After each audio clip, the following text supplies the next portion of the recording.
História de Israel, Teologia 31. Áudio. Livro 18º. Capítulo 1. Judas e Sadoque aproveitam a ocasião do inventário que se fazia na Judeia para constituir uma quarta seita e suscitam uma grande guerra civil. Não se esqueça de nos ajudar. Primeiro, inscreva-se no canal. Segundo, clique no sininho para receber mais notificações de vídeos novos. Agradecemos. 759. Cirênio, senador romano, homem de grandes méritos e que depois de haver passado por todos os degraus da honra fora elevado à dignidade de cônsul, foi, como dissemos, designado por Augusto para governar a Síria, com ordem de fazer o inventário do que havia em seu território. Copônio, que comandava o corpo de cavalaria, foi mandado com ele para exercer domínio sobre os judeus. Mas como a Judéia acabara de ser anexada à Síria, foi Cirênio, e não ele, quem fez o inventário e se apoderou de todo o dinheiro que pertencia a Arquelau. Os judeus, de início, não toleravam aquele inventário, mas Joazar, sumo sacerdote, filho de Boeto, persuadiu-os a não se obstinarem na oposição. Algum tempo depois, um certo Judas, gaulanita, da cidade de Gamala, ajudado por um fariseu de nome Sadoque, incitou o povo a se rebelar, dizendo ser o inventário um claro indício de que os queriam reduzir à escravidão e, para exortá-los a manter a sua liberdade, assegurou-lhes que, se o resultado de sua empresa fosse feliz, eles desfrutariam gloriosamente tanto o descanso quanto os seus bens, mas não deviam esperar que Deus lhes fosse favorável se eles não fizessem, nos que lhes concerne, tudo o que fosse possível. O povo ficou tão impressionado com essas palavras que imediatamente se preparou para a rebelião. É inacreditável a perturbação que esses dois homens suscitaram por todos os lados. Assassínios e latrocínios eram praticados. Saqueava-se e roubava-se, tanto a amigos quanto a inimigos, indiferentemente, sob o pretexto de se estar defendendo a liberdade pública. A raça desses sediciosos matava as pessoas mais ilustres e ricas pelo desejo de enriquecer, chegando a tal excesso de furor que uma grande carestia sobreveio, mas isso não impediu que eles atacassem as cidades e derramassem o sangue dos próprios compatriotas. Viu-se o fogo dessa cruel guerra civil levar as suas chamas até o templo de Deus, tão perigoso é desejar subverter as leis e os costumes do próprio país. A vaidade que tiveram Judas e Sadoque de fundar uma quarta seita e atrair a eles todos os que queriam as perturbações e a agitação foi a causa desse grande mal, que não perturbou somente toda a Judéia, mas lançou a semente de muitos males pelos quais depois ela foi amargurada. A esse respeito julguei conveniente dizer alguma coisa das máximas dessa seita. Capítulo 2. Sobre as quatro seitas que havia entre os judeus. 760. Entre os judeus, os que faziam profissão particular de sabedoria estavam, há vários séculos, divididos em três seitas: os essênios, os saduceus e os fariseus, das quais, embora eu já tenha falado no segundo livro da Guerra dos Judeus, penso que devo dizer aqui também alguma coisa. A maneira de viver dos fariseus não é fácil nem cheia de delícias. É simples. Eles se apegam obstinadamente ao que se convencem que devem abraçar. Honram de tal modo os velhos que não ousam nem mesmo contradizê-los. Atribuem ao destino tudo o que acontece, sem, todavia, tirar ao homem o poder de consentir. De sorte que, sendo tudo feito por ordem de Deus, depende, no entanto, da nossa vontade entregarmos-nos à virtude ou ao vício. Eles julgam que as almas são imortais, julgadas em um outro mundo e recompensadas ou castigadas segundo forão neste, virtuosas ou viciosas, e que umas são eternamente retidas prisioneiras nessa outra vida, e outras retornam a esta. Eles granjearam, por essa crença, tão grande autoridade entre o povo que este segue os seus sentimentos em tudo o que se refere ao culto de Deus, e às orações solenes que lhes são feitas. Assim, cidades inteiras dão testemunhos valiosos de sua virtude, de sua maneira de viver e de seus discursos. A opinião dos saduceus é que as almas morrem com os corpos e que a única coisa que somos obrigados a fazer é observar a lei, sendo um ato de virtude não tentar exceder em sabedoria os que a ensinam. Os adeptos dessa seita são em pequeno número, mas ela é composta de pessoas da mais alta condição. Quase sempre, nada se faz segundo o seu parecer, porque quando eles são elevados aos cargos e às honras, muitas vezes contra a própria vontade, são obrigados a se conformar com o proceder dos fariseus, pois o povo não permitiria qualquer oposição a estes. Os essênios, a terceira seita, atribuem e entregam todas as coisas, sem exceção, à providência de Deus, creem que as almas são imortais, acham que se deve fazer todo o possível para praticar a justiça e se contentam em enviar as suas ofertas ao templo, sem oferecer lá os sacrifícios, porque o fazem em particular, com cerimônias ainda maiores. Os seus costumes são irreprocháveis, e a sua única ocupação é cultivar a terra. Sua virtude é tão admirável que supera em muito a dos gregos e de outras nações, porque eles fazem disso todo o seu empenho e preocupação e a ela se aplicam continuamente. Possuem todos os bens em comum, sem que os ricos tenham maior parte que os pobres. O seu número é superior a 4.000. Não têm mulheres nem criados, porque estão convencidos de que as mulheres não contribuem para o descanso da vida. Quanto aos criados, consideram uma ofensa à natureza, que fez todos os homens iguais, querer sujeitá-los. Assim, eles se servem uns dos outros e escolhem homens de bem da ordem dos sacerdotes, que recebem tudo o que eles recolhem de seu trabalho e têm o cuidado de fornecer alimento a todos. Essa maneira de viver é quase igual à dos que chamamos plistes e vivem entre os dácios. Judas, de quem acabamos de falar, foi o fundador da quarta seita. Está em tudo de acordo com a dos fariseus, exceto que aqueles que fazem profissão para adotá-la afirmam que há um só Deus, ao qual se deve reconhecer por Senhor e Rei. Eles têm um amor tão ardente pela liberdade que não há tormentos que não sofram ou que não deixem sofrer as pessoas mais caras antes de atribuir a quem quer que seja o nome de Senhor e Mestre. A esse respeito não me delongarei mais, porque é coisa conhecida de tantas pessoas que, em vez de temer que não se preste fé ao que digo, tenho somente o receio de não poder expressar até que ponto vai a sua incrível paciência e o seu desprezo pela dor. Mas essa invencível firmeza aumentou ainda pela maneira ultrajosa como Gécio Floro, governador da Judéia, tratou a nossa nação e a levou por fim a se revoltar contra os romanos. Capítulo 3. Morte de Salomé, irmã do rei Herodes, o Grande. Morte de Augusto. Tibério sucede-o no governo do império. Herodes, o tetrarca, constrói em honra de Tibério a cidade de Tiberíades. Agitações entre os partos e na Armênia. Outras perturbações no reino de Comágena. Germânico é enviado de Roma ao Oriente para consolidar ali a autoridade do império, e é envenenado por Pisão.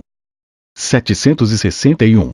Depois que Cirênio vendeu os bens confiscados a Arquelau e terminou o inventário, que se realizou 37 anos depois da Batalha de Ácio, ganha por Augusto contra Antônio, os judeus se rebelaram contra Joasar, sumo sacerdote, e ele tirou-lhe o cargo e deu-o a Anano, filho de Sete. 762. Vimos como Herodes e Filipe foram mantidos por Augusto nas tetrarquias que o rei Herodes, o Grande, seu pai, lhes deixou em seu testamento. Esses dois príncipes tudo fizeram para se estabelecer o mais vantajosamente possível. Herodes cercou Séforis com muralhas, tornou-a a principal e a mais forte de todas as praças da Galileia. Fortificou também a cidade de Betarânfita e a chamou de Julíada, em honra à imperatriz. Filipe, por sua vez, embelezou muito Paneada, que está perto da nascente do Jordão, e a chamou Cesareia. Aumentou também de tal modo a aldeia de Betsaída, situada às margens do lago de Genezaré, que se poderia tomá-la por uma cidade. Povoou-a, enriqueceu-a e a chamou Julíada, em honra a Júlia, filha de Augusto. 763. Copônio governava a Judéia, quando chegou o dia da festa dos pães asmos, a que chamamos Páscoa. Os sacerdotes, segundo o costume, abriram as portas do templo à meia-noite. Então, alguns samaritanos entraram secretamente em Jerusalém e espalharam ossos de homens mortos pelas galerias e em todo o resto do templo, o que fez os sacerdotes serem mais cuidadosos para o futuro. 764. Pouco depois, Copônio voltou a Roma. Foi substituído por Marco Ambígio no governo da Judéia. Ao mesmo tempo, morreu Salomé, irmã do rei Herodes, o Grande. Ela deixou a Júlia, além de sua toparquia, Jâmnia, Fasaélida, situada no campo, e Arquelaide, onde havia uma imensa plantação de palmeiras que produziam excelentes frutos. Esposa de Augusto. 765. Anio Rufo sucedeu a Ambívio, e foi durante o seu governo que morreu César Augusto, na idade de 77 anos. Esse príncipe, que foi o segundo imperador dos romanos, reinou 57 anos, 6 meses e 2 dias, incluindo-se os 14 anos que reinou com Antônio. 766. Tibério Nero, filho de Lívia, sua mulher, substituiu-o no império e enviou Valério Grato à Judéia como sucessor de Rufo, tornando-se aquele o seu quinto governador. Ele tirou o sumo sacerdócio a Anano e deu-o a Ismael, filho de Fabo. Mas logo depois Ismael foi deposto, e em seu lugar foi colocado Eleazar, filho de Anano. Um ano depois, depuseram também a este, que foi substituído por Simão, filho de Camite. Ele também só ocupou o cargo durante um ano, sendo obrigado a resigná-lo em favor de José, cognominado Caifás. Grato, após ter durante 11 anos governado a Judéia, voltou a Roma, e Pôncio Pilatos sucedeu-o. 767.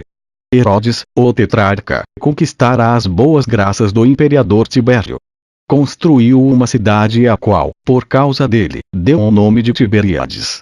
Escolheu para esse fim um dos territórios mais férteis de toda a Galiléia, que está à beira do lago de Genezaré e muito próximo das águas quentes de Emaús. Povoou essa nova cidade em parte com estrangeiros e em parte com galileus, alguns dos quais foram obrigados a se estabelecer ali, mas alguns nobres para ela se dirigiram de boa vontade.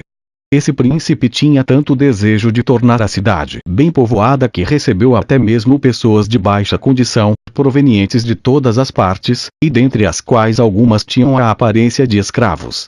Concedeu-lhes grandes privilégios e fez benefícios a muitos, dando terras a uns e casas a outros, para obrigá-los a não se afastar dali, como de fato havia motivo para temer, se não o fizesse, porque o lugar onde a cidade se situa está cheio de sepulcros, o que é tão contrário às nossas leis que passa por impuro durante 7 dias aquele que tiver de permanecer em semelhante lugar.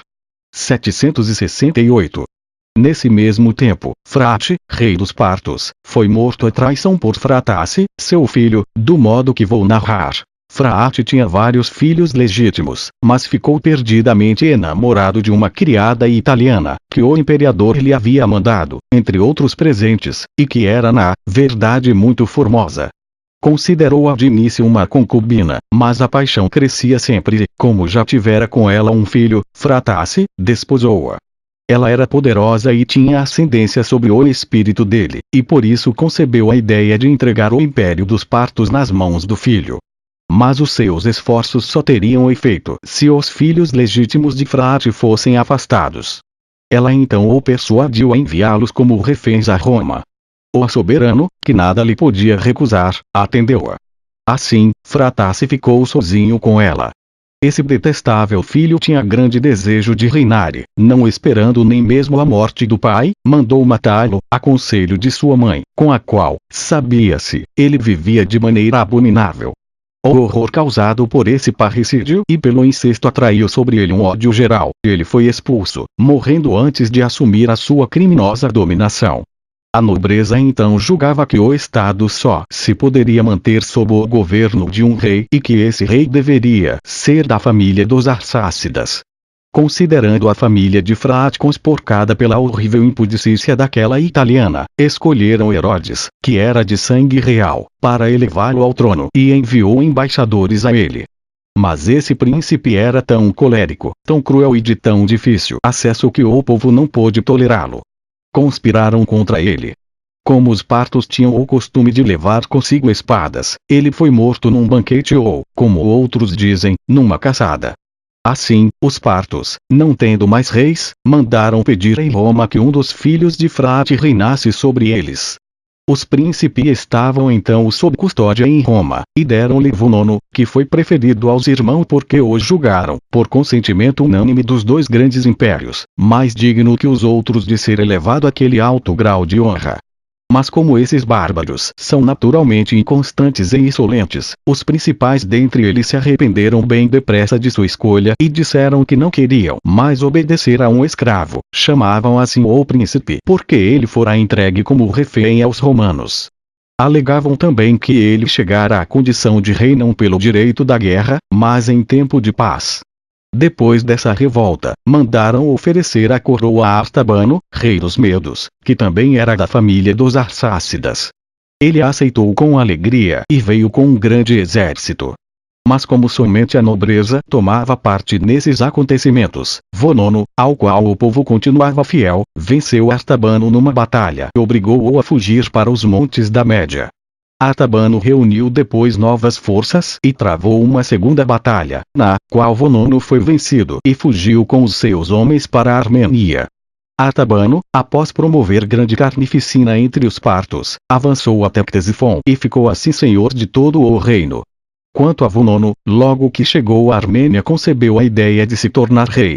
Para esse fim, enviou embaixadores a Roma, porém Tibério, que o desprezava e não queria ofender os partos, os quais ameaçavam declarar guerra ao império, recusou-se a ajudá-lo. Assim, sem esperanças e sem nada conseguir dos romanos, vendo que o mais poderoso povo da Armênia, que habitava às cercanias de Nifate, abraçara o partido de Artabano, foi ter com Silano, governador da Síria, que o recebeu em consideração por ele ter sido outrora educado em Roma. Artabano, não encontrando mais resistência, constituiu Orodim, seu filho, rei da Armênia. 769. Antíoco, rei de Comágena, morreu naquela mesma época. Surgiu então uma grande divergência entre a nobreza e o povo.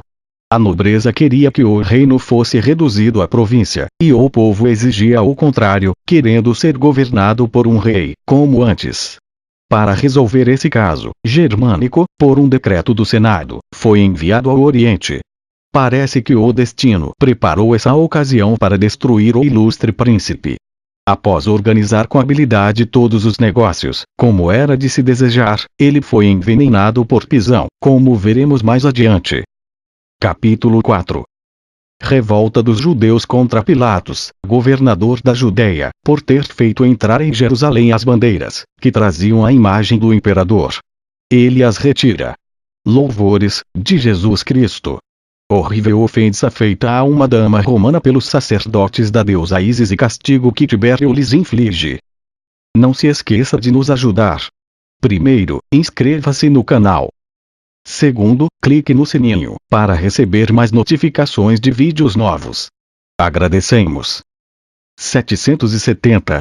Pilatos, governador da Judéia, enviou dos quartéis de inverno de Cesareia a Jerusalém tropas que traziam em seus estandartes a imagem do imperador, o que é tão contrário às nossas leis que nenhum outro governador antes dele o fizera. As tropas entraram de noite, e por isso apenas no dia seguinte é que se percebeu. Imediatamente os judeus foram em grande número procurar Pilatos em Cesareia e durante vários dias rogaram-lhe que removesse aqueles estandartes. Ele negou o pedido, dizendo que não o poderia fazer sem ofender o imperador. Mas como eles continuavam a insistir, ordenou aos seus soldados, no 7º dia, que secretamente se conservassem em armas e subiu em seguida ao tribunal que mandara erguer de propósito no local dos exercícios públicos, porque era o lugar mais apropriado para escondi-los. Os judeus, porém, insistiam no pedido. Ele então deu o sinal aos soldados, que os envolveram imediatamente por todos os lados, e ameaçou mandar matá-los se continuassem a insistir e não voltassem logo cada qual para sua casa. A essas palavras, eles lançaram-se todos por terra e apresentaram-lhe a garganta descoberta, para mostrar que a observância de suas leis lhes era muito mais cara que a própria vida. Aquela constância e zelo, tão ardentes pela religião, causou tanto assombro a Pilatos que ele ordenou que se levassem os estandartes de Jerusalém para Cesareia. 771.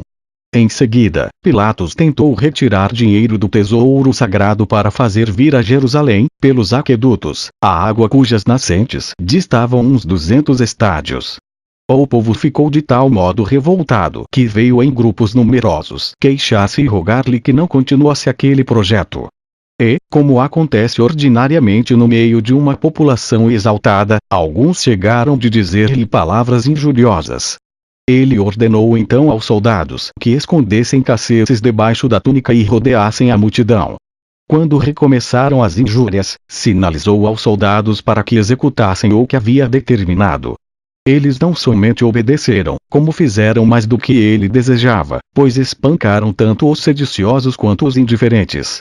Os judeus não estavam armados, e por isso muitos morreram e vários foram feridos.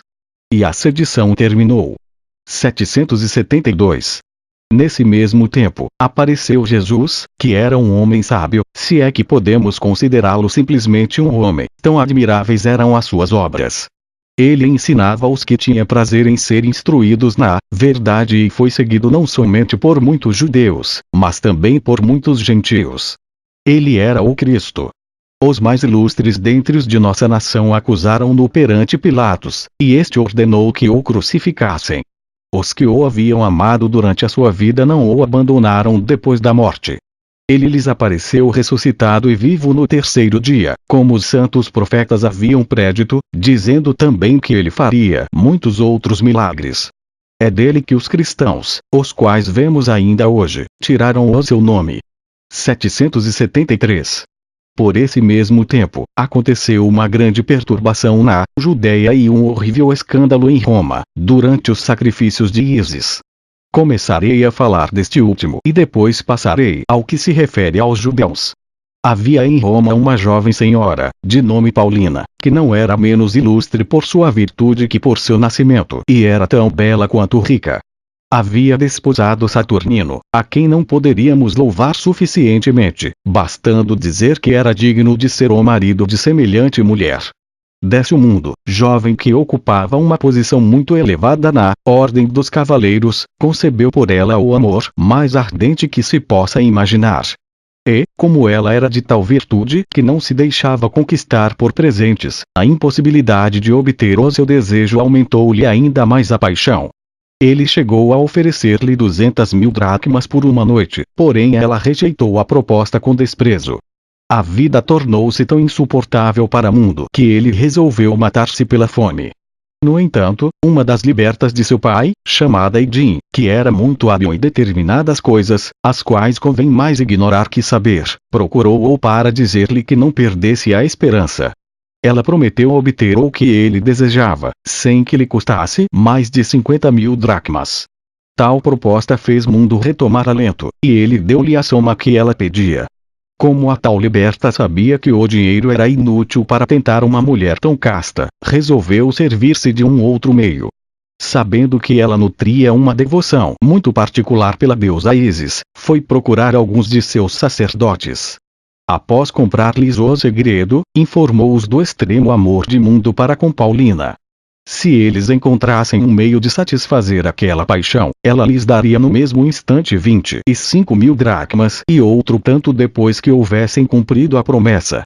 Na esperança de tão grande recompensa, eles aceitaram a proposta, e o mais velho foi imediatamente dizer a Paulina que o deus Anubis tinha paixão por ela e lhe ordenava que fosse procurá-lo. A dama sentiu-se tão honrada com isso que se vangloriou perante as amigas e disse o mesmo ao marido, o qual, conhecendo a sua extrema castidade, consentiu de boa mente que ela fosse procurá-lo. Depois cear, ela foi então ao templo. Chegou a hora de se pôr ao leito, e aquele sacerdote fechou-a no quarto onde não havia luz e onde Mundo, que ela julgava ser o deus Anubis, estava escondido. Ele passou toda a noite com ela, e no dia seguinte de manhã, antes que aqueles detestáveis sacerdotes, cuja maldade a havia feito cair naquela cilada, se tivessem levantado, ela foi procurar o marido e contou-lhe o que se havia passado, e continuou a se vangloriar junto às amigas. Tudo lhes pareceu tão incrível que não podiam acreditar no que ela dissera, mas, por outro lado, não podiam desconfiar de sua virtude. 3 dias depois, Mundo encontrou-a por acaso e disse-lhe: na verdade devo agradecer-vos por terdes recusado as 200.000 dracmas que vos ofereci. No entanto fizestes o que eu desejava. Que me importa que tenhais desprezado o mundo, pois obtive o que queria sob o nome de Anubis. Dizendo essas palavras, foi-se embora. Paulina percebeu então o horrível engano em que havia caído. Rasgou seus vestes, contou ao marido o que havia acontecido e rogou-lhe que não deixasse impune tamanho crime. Ele foi em seguida falar com o imperador, a quem relatou o fato. Tibério, depois de estar bem informado de toda a verdade, mandou crucificar aqueles maus sacerdotes e com eles Idin, que imaginara a trama. Mandou também destruir o templo de Ísis e lançar-lhe a estátua no Tibre. Quanto a Mundo, contentou-se em mandá-lo ao exílio, porque atribuía ao seu crime a violência de seu amor. Retomemos, porém, o fio de nossa narração, para dizermos o que aconteceu aos judeus que moravam em Roma. Capítulo 5. Tibério manda expulsar todos os judeus de Roma. Pilatos castiga os samaritanos que se haviam reunido e pegado em armas. Eles o acusam perante Vitélio, governador da Síria, que o obriga a ir a Roma para se justificar. 774. Um judeu, que era um dos piores homens do mundo e que havia fugido de seu país para evitar o castigo pelos seus crimes, juntou-se com 3 outros que não eram melhores que ele. Em Roma, exerciam a profissão de intérpretes da lei de Moisés. Então uma mulher da sociedade, de nome Fúvia, que abraçara nossa religião, tomando-os por homens de bem, pôs-se sob a sua direção. Eles induziram-na a dar-lhes ouro e púrpura, que seriam enviados a Jerusalém, mas eles conservaram para si o que ela lhes entregou e gastaram o dinheiro. Saturnino, marido de Fúvia, foi queixar-se disso a Tibério, por quem era muito estimado.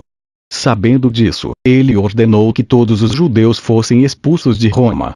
Os cônsules, depois de uma exata indagação, reuniram 4.000 homens, que foram enviados para a Sardenha, sendo que um grande número deles foi severamente castigado, pois se recusaram a pegar em armas, para não desobedecer às leis de seus antepassados. Assim, a malícia de 4 acelerados foi a causa de que não ficasse em Roma um só judeu. 775. Os samaritanos não foram menos atormentados nem isentos de amarguras. Um impostor, que com nada se importava, para agradar ao povo e ganhar-lhe o afeto, ordenou-lhes que se reunissem no Monte Gerizim, que nesse país é considerado um lugar santo, prometendo-lhes fazer ver os vasos sagrados que Moisés havia enterrado.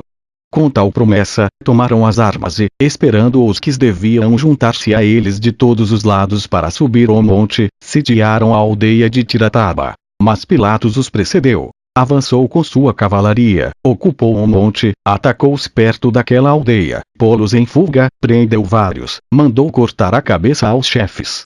Os mais ilustres samaritanos foram procurar Vitélio, governador da Síria, que tinha sido cônsul, acusaram Pilatos de ter cometido muitos assassínios, afirmaram que eles não tinham pensado em se rebelar contra os romanos e disseram que se haviam reunido perto de Tirataba, somente para resistir às suas violências.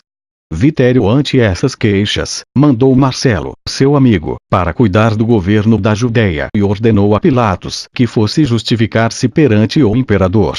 Assim, sendo obrigado a obedecer, ele encaminhou-se para Roma, depois de ter governado a Judéia por 10 anos, mas Tibério morreu antes que ele lá tivesse chegado. Capítulo 6. Vitélio entrega aos judeus a guarda das vestes sacerdotais do sumo sacerdote. Trata em nome de Tibério com Artabano, rei dos partos. Causa de seu ódio por Herodes, o tetrarca. Filipe, tetrarca de Traconites, da Galautida e da Bataneia, morre sem filhos. Seus territórios são anexados à Síria. 776. Vitélio foi a Jerusalém, pela festa da Páscoa, sendo recebido com grandes honras. Ele restituiu aos habitantes o direito que tinham sobre os frutos vendidos e permitiu aos sacerdotes que guardassem eles mesmos, como outrora, o éfode e os outros ornamentos sacerdotais, que estavam então na fortaleza Antônia, onde eles haviam sido postos pelo motivo que passo a dizer. O sumo sacerdote Hircano, primeiro desse nome, tendo feito construir uma torre perto do templo, ali ficava quase sempre. E, como somente ele podia revestir-se dessa veste sagrada, entregue à sua guarda, deixava-o ali quando retomava as suas vestes ordinárias. Seus sucessores nesse cargo procederam do mesmo modo. Mas Herodes, subindo ao trono e achando a situação dessa torre muito vantajosa, mandou fortificá-la bastante. Chamou a Antônia, por causa de Antônio, que era seu grande amigo, e lá deixou a veste sacerdotal, tal como a encontrara, na convicção de que serviria para tornar-lhe o povo ainda mais submisso. Arquelau, seu filho e sucessor, não fez nisso modificação alguma. Depois que o reino foi reduzido à província e os romanos dele tomaram posse, continuaram a guardar a veste sacerdotal e, para conservá-la, mandaram fazer um armário, que era selado com o selo dos sacerdotes e dos guardas do tesouro do templo. O governador da torre fazia continuamente acender uma lâmpada diante do armário, 7 dias antes de cada uma das 3 grandes festas do ano, que era tempo de jejum, entregava a veste sagrada ao sumo sacerdote, o qual, depois de limpá-lo bem, dele se revestia para iniciar o ofício divino. No dia seguinte à festa, tornava a entregá-lo e colocá-lo no mesmo armário. Vitélio, para reverenciar a nossa nação, entregou-o, como acabo de dizer, aos sacerdotes e dispensou o governo de toda a responsabilidade na sua conservação. Tirou também depois o sumo sacerdócio de Caifás para dá-lo a Jonatas, filho de Anano, o qual também havia sido sumo sacerdote, e partiu de regresso a Antioquia. 777. Tibério, receoso de que Artabano, que se tornara senhor da Armênia, e pesasse como um perigoso inimigo do Império Romano, enviou Vitélio para fazer uma aliança, sob a condição de que Artabano lhe entregasse alguns reféns e o seu próprio filho, se fosse possível. Vitélio, depois de receber essa ordem, ofereceu grandes somas aos reis dos Iberos e dos Alanos, para induzi-los a declarar guerra a Artabano. Os Iberos não quiseram tomar as armas. Contentaram-se em dar passagem aos alanos e lhes abrir as portas dos montes Cáspios. Assim, eles entraram na Armênia, devastaram-na completamente, apoderaram-se de tudo e, levando a guerra além, passaram ao território dos partos e mataram a maior parte da nobreza, inclusive o filho de Artabano. Esse príncipe, então, sabendo que Vitélio subornara com dinheiro alguns de seus parentes e amigos para que o matassem e que assim não podia confiar naquela gente, que passara para o lado do inimigo e sob pretexto de amizade procurava por todos os meios fazê-lo morrer, fugiu e salvou-se nas províncias superiores. Ali não somente encontrou segurança, mas reuniu um grande exército de danianos e sacianos, com o qual começou uma guerra, venceu-a e reconquistou o seu reino. Depois desse infeliz resultado, Tibério mostrou-se desejoso de fazer aliança com ele, e Artabano estava disposto a isso, tanto que, acompanhados por seus guardas, ele e Vitélio dirigiram-se a uma ponte construída sobre o Eufrates. Quando lá concluíram as condições do tratado, Herodes, o tetrarca, deu-lhes um grande banquete sob um grande pavilhão que mandara erguer no meio do rio, com grandes despesas. Pouco tempo depois, Artabano enviou Dário, seu filho, como refém a Tibério, com grandes presentes, entre os quais estava um judeu de nome Eleazar, que era um gigante de 7 côvados de altura. Vitélio regressou logo a Antioquia, e Artabano, a Babilônia. 778. Herodes, querendo por primeiro dar a Tibério a notícia dos reféns que havia conseguido de Artabano, mandou-lhe um emissário com urgência e informou-o tão particularmente de tudo que Vitélio nada mais pôde dizer que ele não soubesse. Assim, Tibério não deu outra resposta a Vitélio senão a de que nada dizia de novo, o que causou a este grande ódio contra Herodes. Mas ele o dissimulou até o reinado de Caio. 779. Filipe, irmão de Herodes, morreu nesse tempo, no 20º ano do reinado de Tibério, depois de usufruir durante 37 anos as tetrarquias de Traconites, Gaulanites e Batânia. Era um príncipe muito moderado. Amava a paz e a tranquilidade e sempre ficou em seu território. Nas suas idas constantes ao campo, levava consigo apenas um pequeno número de amigos mais íntimos e uma cadeira, que era uma espécie de trono, para sentar-se e administrar a justiça, pois era seu costume deter-se quando alguém o pedia e, depois de ouvir todas as queixas, condenava imediatamente o culpado ou o absolvia, se o julgasse inocente. Morreu em Juliada. Os seus funerais foram imponentes, e enterraram-no num soberbo túmulo que ele havia mandado construir.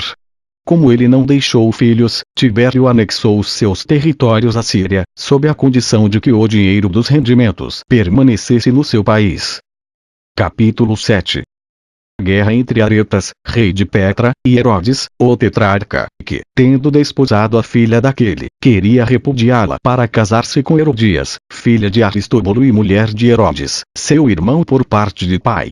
O exército de Herodes é totalmente derrotado, e os judeus atribuem ao fato de ele ter colocado João Batista na prisão. Posteridade de Herodes, o Grande. Não se esqueça de nos ajudar. Primeiro, inscreva-se no canal. Segundo, clique no sininho, para receber mais notificações de vídeos novos. Agradecemos.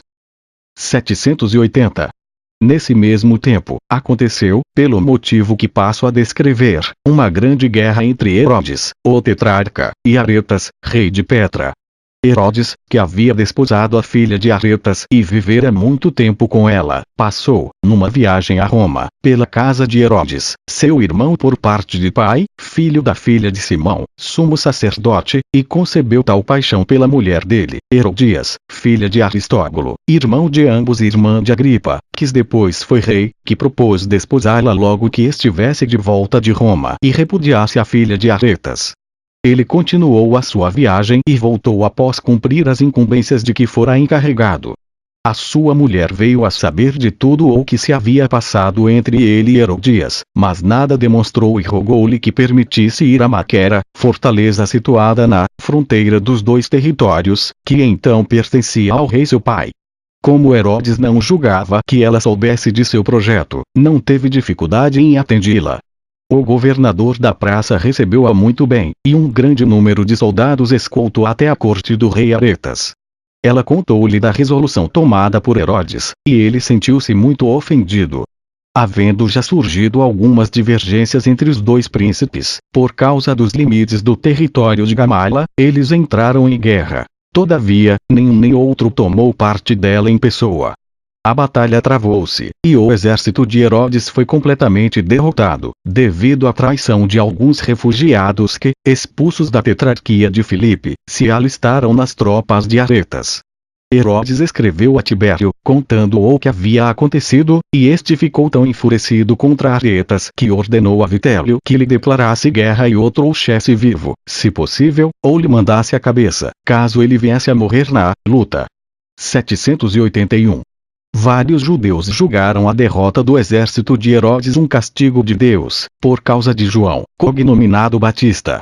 Era um homem de grande piedade que exortava os judeus a abraçar a virtude, a praticar a justiça e a receber o batismo, para se tornarem agradáveis a Deus, não se contentando em evitar o pecado, mas unindo pureza do corpo à da alma. Como uma grande multidão o seguia para ouvir a sua doutrina, Herodes, temendo que ele, pela influência que exerce sobre eles, viesse a suscitar alguma rebelião, porque o povo estava sempre pronto a fazer o que João ordenasse, julgou que devia prevenir o mal, para depois não ter motivo de se arrepender por haver esperado muito para remediá-lo. Por esse motivo, mandou prendê-lo numa fortaleza em Maquera, de que acabamos de falar, e os judeus atribuíram a derrota de seu exército a um castigo de Deus, devido a esse ato tão injusto. 782. Vitélio, para executar a ordem recebida de Tibério, tomou 2 legiões e suas cavalarias e outras tropas que os reis sujeitos ao Império Romano lhe enviaram. Na sua marcha em direção a Petra, chegou a Ptolemaída. O seu intento era fazer passar o exército através da Judéia, porém os maiorais dessa nação vieram pedir-lhe que não o fizesse, porque as legiões romanas traziam em seus estandartes figuras que eram contrárias à nossa religião. Ele satisfez-lhes o pedido e mandou que os soldados passassem pelo campo. Acompanhado pelo tetrarca e seus amigos, foi a Jerusalém oferecer sacrifícios a Deus, pois se aproximava o dia de uma festa. Ele foi recebido com grandes honras e lá permaneceu 3 dias. 783. Nesse tempo, tirou o sumo sacerdócio de Jonatas para dar-la a Teófilo, seu irmão. E, havendo recebido a notícia da morte de Tibério, fez o povo prestar juramento de fidelidade a Caio Calígula, que lhe sucederá no império. Essa mudança o fez recolher as tropas, e ele enviou-as aos quartéis de inverno e voltou a Antioquia. 784. Disse que Aretas, quando soube que Vitélio marchava contra ele, consultou os adivinhos, e eles afirmaram que era impossível que ele chegasse a Petra porque ou o autor da guerra ou o executor de suas ordens ou ainda aquele a quem queriam atacar morreria antes. 785. Havia um ano que Agripa, filho de Aristóbulo, tinha ido a Roma procurar o imperador Tibério, por causa de alguns assuntos importantes. Mas antes de entrar no assunto a respeito desse príncipe, desejo ainda falar de Herodes, o Grande, tanto por causa de sua relação com o resto da história quanto para confundir o orgulho dos homens, fazendo-os conhecer os efeitos da divina providência. Nem o grande número de filhos nem todas as outras vantagens podem fortalecer um poder humano ou conservá-lo, se tudo isso não for acompanhado pela virtude e pela piedade, como se vê neste exemplo, que nos mostra como em menos de 100 anos toda a grande prosperidade de Herodes se viu reduzida a um pequeníssimo número. Não é coisa menos digna da admiração a maneira como Agripa, contra a opinião de todos, foi elevado, por uma sorte particular, à soberana autoridade. Assim, ainda que eu tenha já falado dos filhos de Herodes, o Grande, falarei deles agora mais detalhadamente. Herodes teve duas filhas de Mariana, filha de Hircano. A mais velha, chamada Salampso, casou a ele com Fazael, filho de Fazael, seu irmão mais velho, e a outra, de nome Cipro, com Antípatro, seu sobrinho, filho de Salomé, sua irmã. Fazael teve de Salampso 3 filhos, Antípatro, Herodes e Alexandre, e 2 filhas. Uma delas, chamada Alexandra, casou-se na ilha de Chipre com um senhor de nome Tímio, do qual não teve filhos. A outra, de nome Cipro, desposou Agripa, filho de Aristóbulo, do qual teve 2 filhos, Agripa e Druso, que morreu moço, e 3 filhas, Berenice, Mariana e Drusila. Agripa, seu pai, fora educado com seus irmãos Herodes e Aristóbulo, com Herodes, o Grande, seu avô, como também Berenice, filha de Salomé e de Costóbaro. Os filhos de Aristóbulo eram ainda jovens quando Herodes, seu pai, o mandou matar, junto com o irmão Alexandre, da maneira como vimos. Depois que todos esses filhos cresceram, Herodes, irmão de Agripa, desposou Mariana, filha de Olímpia, filha de Herodes, o Grande, e de José, seu irmão, da qual teve um filho de nome Aristóbulo. O outro irmão de Agripa, de nome Aristóbulo, desposou Jotapé, filha de Sampsigeron, rei de Emesa, do qual teve uma filha, cujo nome também era Jotapé, igual à sua mãe, e que era surda. Eis os filhos desses 3 irmãos. Herodias, sua irmã, desposou Herodes, o tetrarca, filho de Herodes, o Grande, e de Mariana, filha de Simão, o sumo sacerdote, do qual teve Salomé. Depois desse nascimento, Herodias não teve vergonha de desrespeitar as nossas leis, abandonando o marido para desposar Herodes, irmão dele e tetrarca da Galileia. Salomé, sua filha, desposou Filipe, filho de Herodes, o Grande, e tetrarca de Traconites. Ele morreu sem lhe dar filhos, e Herodias fez com que ela desposasse Aristóbulo, filho de Herodes e irmão de Agripa, do qual teve 3 filhos, Herodes, Agripa e Aristóbulo. Vê-se, pelo que acabo de dizer, quais foram os descendentes de Fazael e de Salampso. Cipro, filha de Herodes, o Grande, e irmã de Salampso, teve de Antípatro, filho de Salomé, uma filha chamada Cipro, como ela. Cipro desposou Alexas Seucio, filho de Alexas, do qual teve uma filha, também chamada Cipro. Quanto a Herodes e Alexandre, irmãos de Antípatro, morreram sem filhos. Alexandre, filho de Herodes, o Grande, o qual o fez morrer, teve de Glafira, filha de Arquelau, rei da Capadócia, Alexandre Intigrano. O último, que foi rei da Armênia e acusado perante os romanos, morreu sem filhos. Mas Alexandre teve um filho, de nome Tigrano, como o tio. O imperador Nero constituiu Alexandre rei da Armênia, e ele teve um filho, também de nome Alexandre, que desposou Jotapé, filha de Antíoco, rei de Comágena. O imperador Vespasiano deu-lhe o reino de Esis, uma ilha na Cilícia.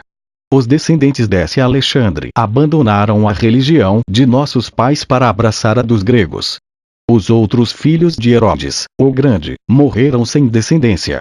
Depois de falar da posteridade desse soberano até o reinado de Agripa, resta-me mostrar como, por meio de diversas vicissitudes da fortuna, ele foi, por fim, elevado a tão alto grau de glória e de poder.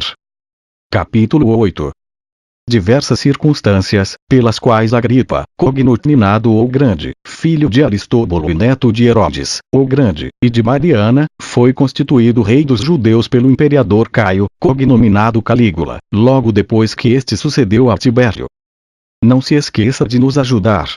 Primeiro, inscreva-se no canal. Segundo, clique no sininho, para receber mais notificações de vídeos novos. Agradecemos. 786. Pouco antes da morte de Herodes, o Grande, Agripa, seu neto e filho de Aristóbulo, foi a Roma. Como ele frequentemente estava à mesa com Druso, filho do imperador Tibério, conquistou a sua amizade e caiu também no agrado de Antônia, mulher de Druso, irmão de Tibério, e mãe de Germânico e de Cláudio, que depois foi imperador, por meio de Berenice, sua mãe, pela qual tinha ela uma afeição muito particular. Embora Agripa fosse de natureza muito liberal, não ousava demonstrá-lo vivendo ainda a sua mãe, para não incorrer em sua indignação. Logo após a sua morte, porém, quando nada mais havia que o detivesse, fez tantas despesas em banquetes e em liberalidade excessiva, principalmente com os libertos de César, dos quais queria granjear a estima, que se sentiu esmagado pelas dívidas e importunado por credores, sem poder satisfazê-los. O jovem Druso morreu nesse mesmo tempo, e Tibério proibiu a todos os que esse príncipe havia amado de se apresentar diante dele, porque a presença deles renovava-lhe o sofrimento. Assim, Agripa foi obrigado a voltar à Judéia, e a vergonha levou-o a se retirar para o castelo de Malata, na Idumeia, decidido a ali passar miseravelmente a vida. Cipro, sua mulher, fez o que pôde para dissuadi-lo dessa ideia e escreveu a Herodias, irmã de Agripa, que desposara Herodes, o tetrarca, pedindo-lhe que a ajudasse, como ela fazia, por seu lado, embora tivesse menos bens. Herodes e Herodias mandaram logo chamar Agripa e deram-lhe uma certa soma, bem como a principal magistratura de Tiberíades, de modo que pudesse manter-se com certa honra naquela cidade. Embora isso não fosse o suficiente para contentar Agripa, Herodes arrefeceu-se tanto no desejo de ajudá-lo que perdeu a vontade de continuar a lhe prestar auxílio. E um dia, depois de ter bebido demais no banquete em que estavam juntos, em Tiro, lançou-lhe em rosto a sua pobreza e o fato de que dependia dele para comer. Agripa, não podendo tolerar semelhante ultraje, foi procurar Flaco, governador da Síria, que fora cônsul e com o qual havia feito amizade em Roma. Ele o recebeu muito bem. Antes, porém, já havia recebido Aristóbulo, irmão de Agripa, do mesmo modo, sem que a inimizade que havia entre eles o impedisse de manifestar igualmente o seu afeto a um e a outro. Mas Aristóbulo persistiu de tal modo em sua ira que não teve sossego enquanto não incutiu no espírito de Flaco a aversão para com Agripa, o que aconteceu pelo motivo que passo a expor. Os moradores de Damasco entraram em litígio com os de Sidom, por causa de seus limites. A questão devia ser julgada por Flaco, e eles ofereceram a Agripa uma grande soma para que ele os ajudasse com o seu prestígio junto dele. Agripa prometeu fazer tudo o que pudesse em favor deles. Aristóbulo soube-o e avisou Flaco, o qual, depois de se informar, constatou que tudo era verdade. Assim, pela perda de sua amizade, Agripa recaiu numa extrema miséria e retirou-se a Ptolemaída, onde, não tendo com o que viver, resolveu voltar à Itália. Mas como lhe faltava o dinheiro, disse a Márcias, seu liberto, que fizesse todo o possível para consegui-lo em empréstimo. Esse homem foi procurar Proto, liberto de Berenice, mãe de Agripa, que esta legara em seu testamento a Antônia, fazendo com que ela o recebesse ao seu serviço, e rogou-lhe que lhe emprestasse dinheiro, sob sua palavra. Proto respondeu-lhe que Agripa já lhe devia e, tendo já obtido de Márcias uma nota de compromisso de 20.000 dracmas áticas, entregou-lhe somente 17.500, retendo consigo as outras 2.500, sem que Agripa se pudesse opor. Depois de apanhar essa soma, partiu para Antédon. Encontrando um navio, Agripa preparava-se para continuar a viagem, quando Herênio Capito, que tinha em Jamune a superintendência dos negócios, enviou soldados para fazê-lo pagar 300.000 peças de prata, que lhe haviam sido emprestadas do tesouro do imperador quando ele estava em Roma.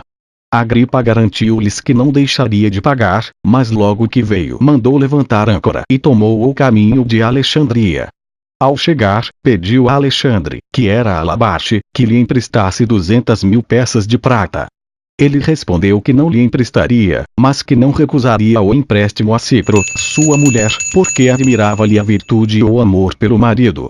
Assim, ela lhe foi a calção, e Alexandre deu-lhe 5 talentos, com a promessa de lhe entregar o resto em Putéoli. Não lhe ando conveniente confiar-lhe tudo na mesma hora, por causa de sua prodigalidade. Cipro, então, vendo que nada mais impediria o marido de ir à Itália, voltou com os filhos, por terra, para a Judéia. O primeiro cargo da magistratura, em Alexandria. Quando Agripa chegou a Putéoli, escreveu ao imperador, que então estava em Capreia, dizendo que viera prestar-lhe as suas homenagens e rogando consentimento para que fosse encontrá-lo. Tibério respondeu logo e de maneira muito favorável, declarando estar alegre com a sua volta e que ele podia vir quando quisesse. E, se a carta era delicada, a maneira como o recebeu depois não foi menos gentil, pois o abraçou e mandou-o hospedar-se em seu palácio. No dia seguinte, porém, Tibério recebeu uma carta de Herênio, pela qual lhe comunicava que, havendo insistido com Agripa a fim de que fossem pagas as 300.000 peças de prata que lhe havia emprestado do tesouro, pois o prazo para a restituição já havia expirado, ele havia fugido, tirando assim a ele e aos que lhe sucederiam no cargo os meios de reaver aquela importância.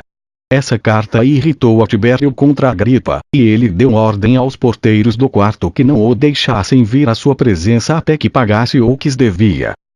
O Capri, ilha italiana do Mar Tirreno. N. Do R. Agripa, no entanto, sem se admirar da cólera do imperador, rogou a Antônia que lhe emprestasse aquela importância, a fim de que ele não perdesse as boas graças de Tibério. E a princesa, considerando o respeito à memória de Berenice e o afeto particular que a ela dedicara, bem como o fato de Agripa ter sido educado junto com Cláudio, seu filho, concedeu-lhe aquele favor. Assim, ele pagou o que devia e firmou-se tão bem no conceito do imperador Tibério que este o encarregou de cuidar de Tibério Nero, seu neto e filho do Druso, e de velar pelas suas ações. Mas o desejo de pagar os favores de que era devedora Antônia fez com que Agripa, em vez de satisfazer o desejo do imperador, se deixasse prender pelo afeto a Caio, cognominado Calígula, neto daquela princesa, que era amado e honrado por todos por causa da lembrança de Germânico, seu pai. E, tomando emprestado 1 milhão de peças de prata de um dos libertos de Augusto, chamado Talo, de Samaria, restituiu a Antônia o que ela lhe havia emprestado. A amizade entre Agripa e Caio tornou-se bem sólida, e certo dia, quando estavam na carruagem de Caio, sucedeu que recordaram alguns comentários que haviam feito acerca de Tibério.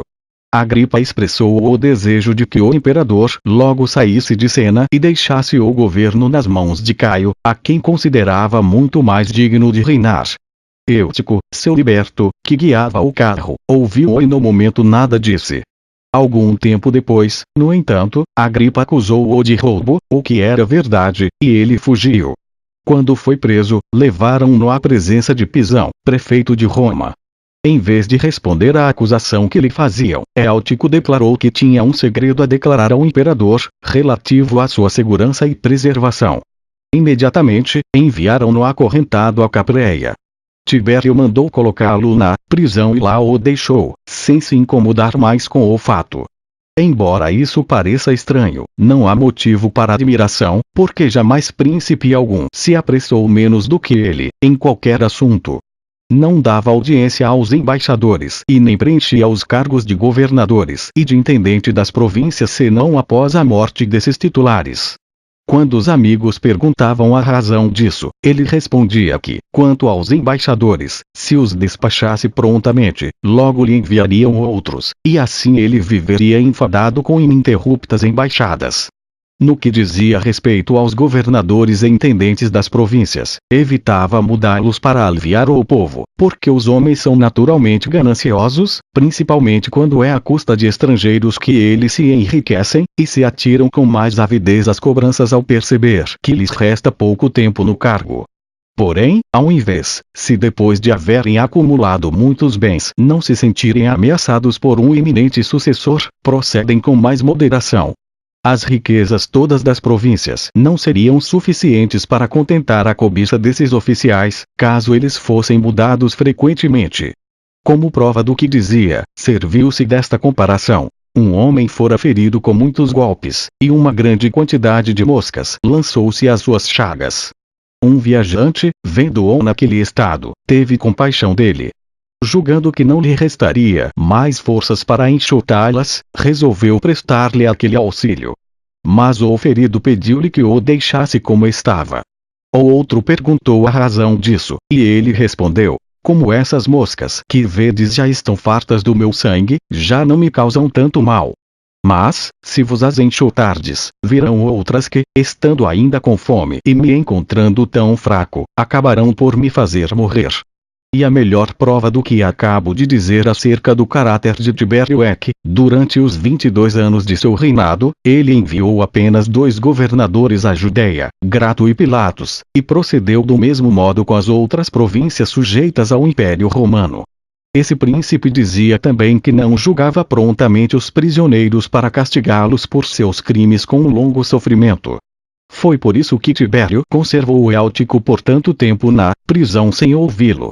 Mas, quando ele veio de Capreia a Tusculano, que dista de Roma apenas uns 20 estádios, Agripa rogou a Antônia que ela providenciasse uma audiência para Eutico, a fim de que ele descobrisse de que crime o liberto o estava acusando. Tibério tinha muita consideração por ela, tanto porque era sua cunhada quanto porque era muito casta, pois, embora fosse ainda muito jovem ao ficar viúva, e Augusto insistisse em que ela se casasse de novo, jamais contraiu segundas núpcias, mas vivia em tão grande virtude que a sua reputação se conservou para sempre imaculada. Devemos acrescentar que ele era particularmente devotado também por causa de um grande favor que ela lhe prestara. Sejano, comandante da guarda pretoriana, a quem ele estimava de modo especial e elevara a um altíssimo grau de poder, organizou contra ele uma grande conspiração, com a cumplicidade de senadores, oficiais do exército e até mesmo alguns libertos de Tibério. Estavam a ponto de a executar, mas ela, sozinha, foi causa de que não se realizasse, porque, tendo-a descoberto, escreveu-lhe imediatamente, descrevendo todos os particulares, por meio de Palas, o mais fiel de seus libertos, que de Capreia lhe levou a carta. Após esse aviso, ele ordenou a morte de Sejano e seus cúmplices.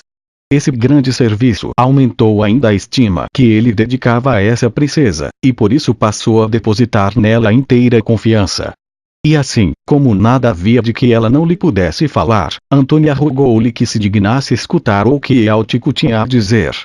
Ele respondeu que, se ele queria acusar falsamente o seu senhor, já fora bem castigado pelos sofrimentos na prisão e que Agripa devia tomar cuidado em não se comprometer impensadamente em semelhante negócio, para que o mal que ele queria fazer ao seu liberto não se tornasse demasiado pesado e caísse sobre ele mesmo.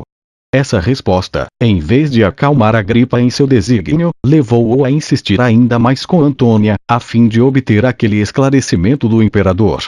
De sorte que, não podendo deixar de fazê-lo, ela aproveitou a ocasião em que Tibério, um dia, era levado em sua liteira para tomar um pouco de ar, estando Caio e Agripa caminhando adiante dele. Ela seguiu-o a pé e renovou o pedido para que mandasse interrogar Eutico.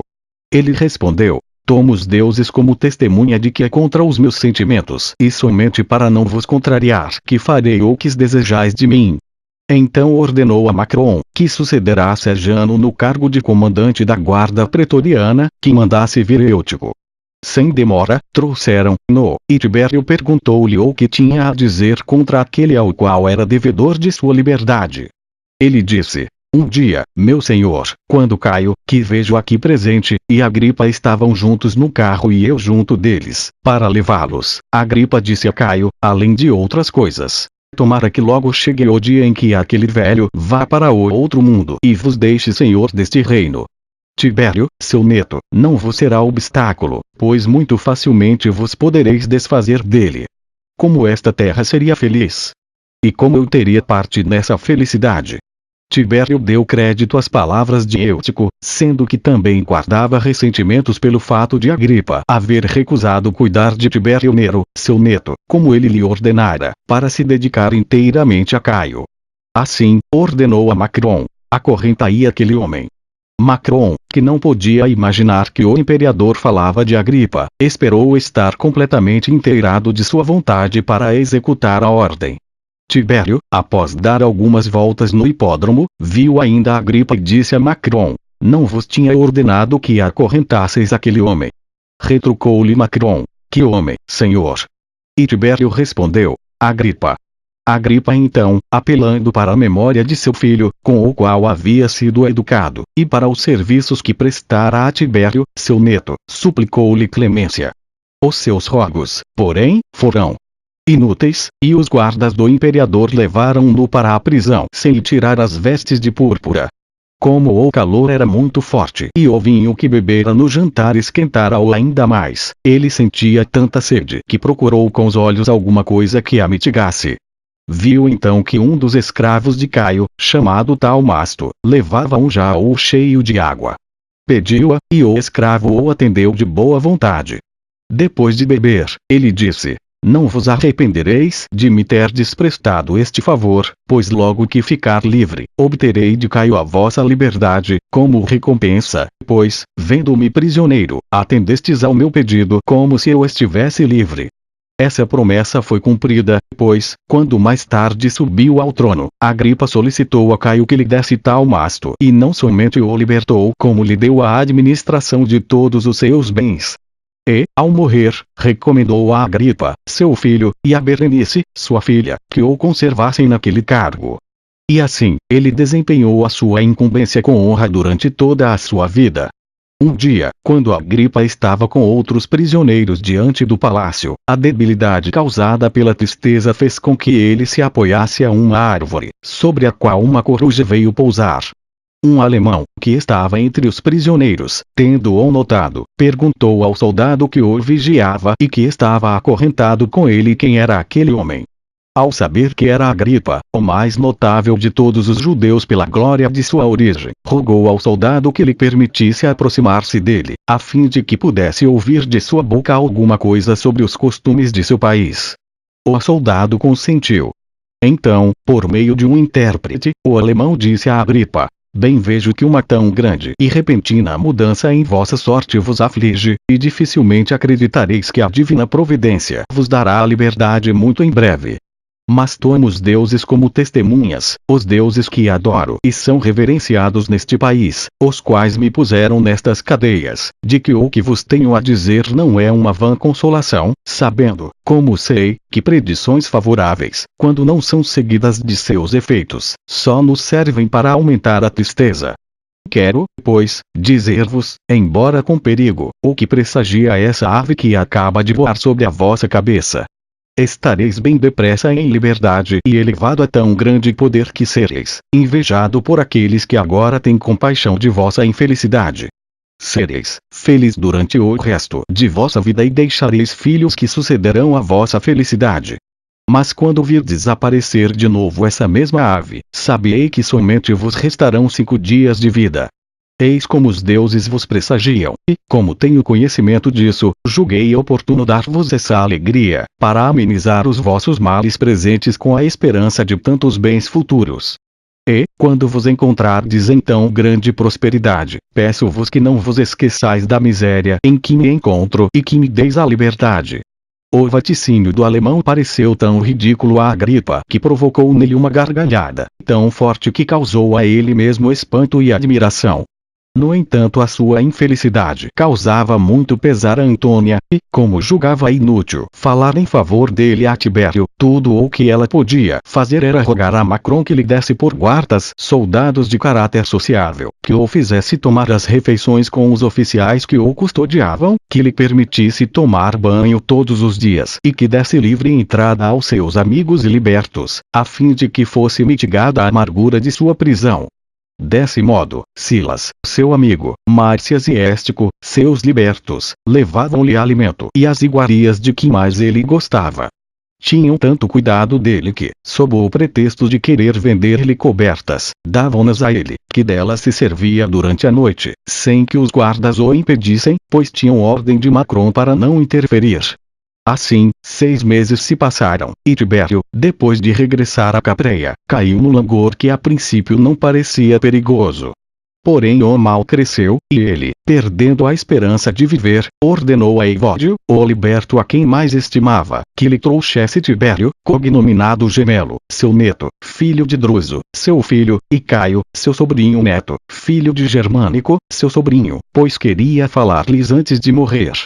Esse último era já grande, muito bem instruído nas letras e bastante estimado pelo povo, por respeito à memória de Germânico, seu pai, valoroso e excelente príncipe cuja doçura, modéstia e cortesia conquistara não somente o afeto do Senado, mas o de todos os povos. A sua morte foi chorada com lágrimas tão verdadeiras que parecia, em luto tão geral e público, que cada qual lastimava uma perda particular. Isso porque durante toda a sua vida ele se esforçara em servir a todos o quanto possível e jamais fizera mal a quem quer que fosse. Esse amor que se tivera pelo pai era também vantajoso para o filho, pois os soldados estavam dispostos até a morrer por ele, se isso fosse necessário para elevá-lo ao trono. Depois que deu a Evódio a ordem para que lhe trouxesse no dia seguinte bem cedo o seu neto e o seu sobrinho neto, Tibério rogou aos deuses que lhe manifestassem, por algum sinal, qual dos dois destinavam para seu sucessor, pois, ainda que desejasse que o trono ficasse nas mãos de Tibério, não ousava deliberar em assunto de tamanha importância sem conhecer a vontade soberana deles. O sinal que ele escolheu foi este. Aquele que chegasse primeiro no dia seguinte de manhã para saudá-lo seria o imperador. Convicto de que os deuses se manifestariam em favor de seu neto, disse ao seu preceptor que o trouxesse bem cedo. Os fatos, no entanto, não corresponderam às suas esperanças, pois, tendo ordenado a Evódio desde madrugada que fizesse entrar o príncipe que chegasse primeiro, não encontrou o jovem Tibério. Este não fora avisado da ordem do imperador porque havia ido participar de um banquete. Caio, porém, estava à porta do quarto, e Evódio disse-lhe que o imperador o estava esperando e o mandou entrar. Quando Tibério o avistou, compreendeu que os deuses não lhe permitiam dispor do império como ele desejava e que os seus desígnios eram opostos aos dele. Por maior que fosse o seu pesar, todavia, ele estava ainda mais comovido por causa da infelicidade de seu neto, que não somente perdera a oportunidade de sucedi-lo, mas corria agora risco de vida, pois era fácil imaginar que o parentesco não seria suficiente para conservá-la se Caio se tornasse o senhor. O soberano poder não admite divisão, e assim esse novo imperador, não se podendo julgar seguro enquanto o jovem Tibério vivesse, com certeza procuraria um meio de se desfazer dele. Tibério dava muito crédito à astrologia. Durante toda a sua vida, prestara tanta fé aos horóscopos que estes serviam de regra à maior parte de suas ações. De modo que, vendo um dia Galba aproximar-se dele, disse a alguns de seus mais íntimos amigos: aquele homem que vedes será imperador. E, como ele em várias ocasiões testemunhara predições seguidas de sua realização, nenhum outro dos Césares nelas tanto acreditou como ele. Assim, o fato de Caio haver chegado primeiro afligiu-o tanto que ele já considerava morto o jovem Tibério e acusava a si mesmo de ter desejado conhecer a vontade dos deuses por aquela revelação, que o cumulava de dor, anunciando-lhe a perda da pessoa a quem mais ele estimava no mundo. Ele poderia ter morrido tranquilo se a sua curiosidade não o tivesse levado a querer penetrar os segredos do futuro. no meio da grande perturbação em que se encontrava, por ver que contra sua intenção o império cairia nas mãos daquele que não havia destinado para seu sucessor, ele não deixou, embora contra a vontade, de falar a Caio deste modo: meu filho, ainda que Tibério me seja mais próximo que vós, passo a vossas mãos, por minha própria escolha e para me conformar à vontade dos deuses, o império de Roma. Rogo-vos, porém, que jamais vos esqueçais da obrigação que me deveis, por vos elevar a esse grau supremo de poder, e que me testemunheis isso pelo afeto que dedicareis a Tibério. É a maior prova que poderíeis me dar de vosso reconhecimento por um tão grande benefício, do qual, depois dos deuses, me sois devedor. Além disso, a natureza vos obriga a amar uma pessoa que vos é tão próxima. Deveis considerar a sua vida um dos sustentáculos de vosso império, ao passo que a sua morte seria para vos um princípio de infelicidade, pois é perigoso aos príncipes não ter parentes. E aqueles que não temem ofender os deuses, violando as leis da natureza, não podem evitar a sua justa vingança. Tais foram as palavras de Tibério, e Caio demonstrou estar de acordo com tudo, embora sem a intenção de cumprir as suas promessas, pois, logo que foi elevado ao poder, mandou matar o jovem Tibério, como o avô tinha previsto. E ele mesmo, alguns anos depois, foi assassinado. Voltando, porém, a Tibério, ele viveu somente mais alguns dias após nomear Caio para seu sucessor. Havia reinado 22 anos, 5 meses e 3 dias.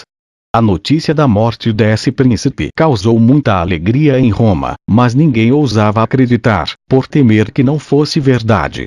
Manifestar regozijo abertamente seria pôr-se em risco de perder a vida num reinado como o de Tibério, por causa dos delatores. Tibério, mais que qualquer outro antes dele, destruíra diversas famílias importantes de Roma. Ele era tão colérico, inexorável e cruel que odiava mesmo sem motivo e considerava a morte, ainda que injusta, um leve castigo. Márcias, entretanto, foi apressadamente dar a notícia ao seu senhor. Encontrou-o saindo do banho e, aproximando-se dele, disse-lhe em hebraico: o leão está morto.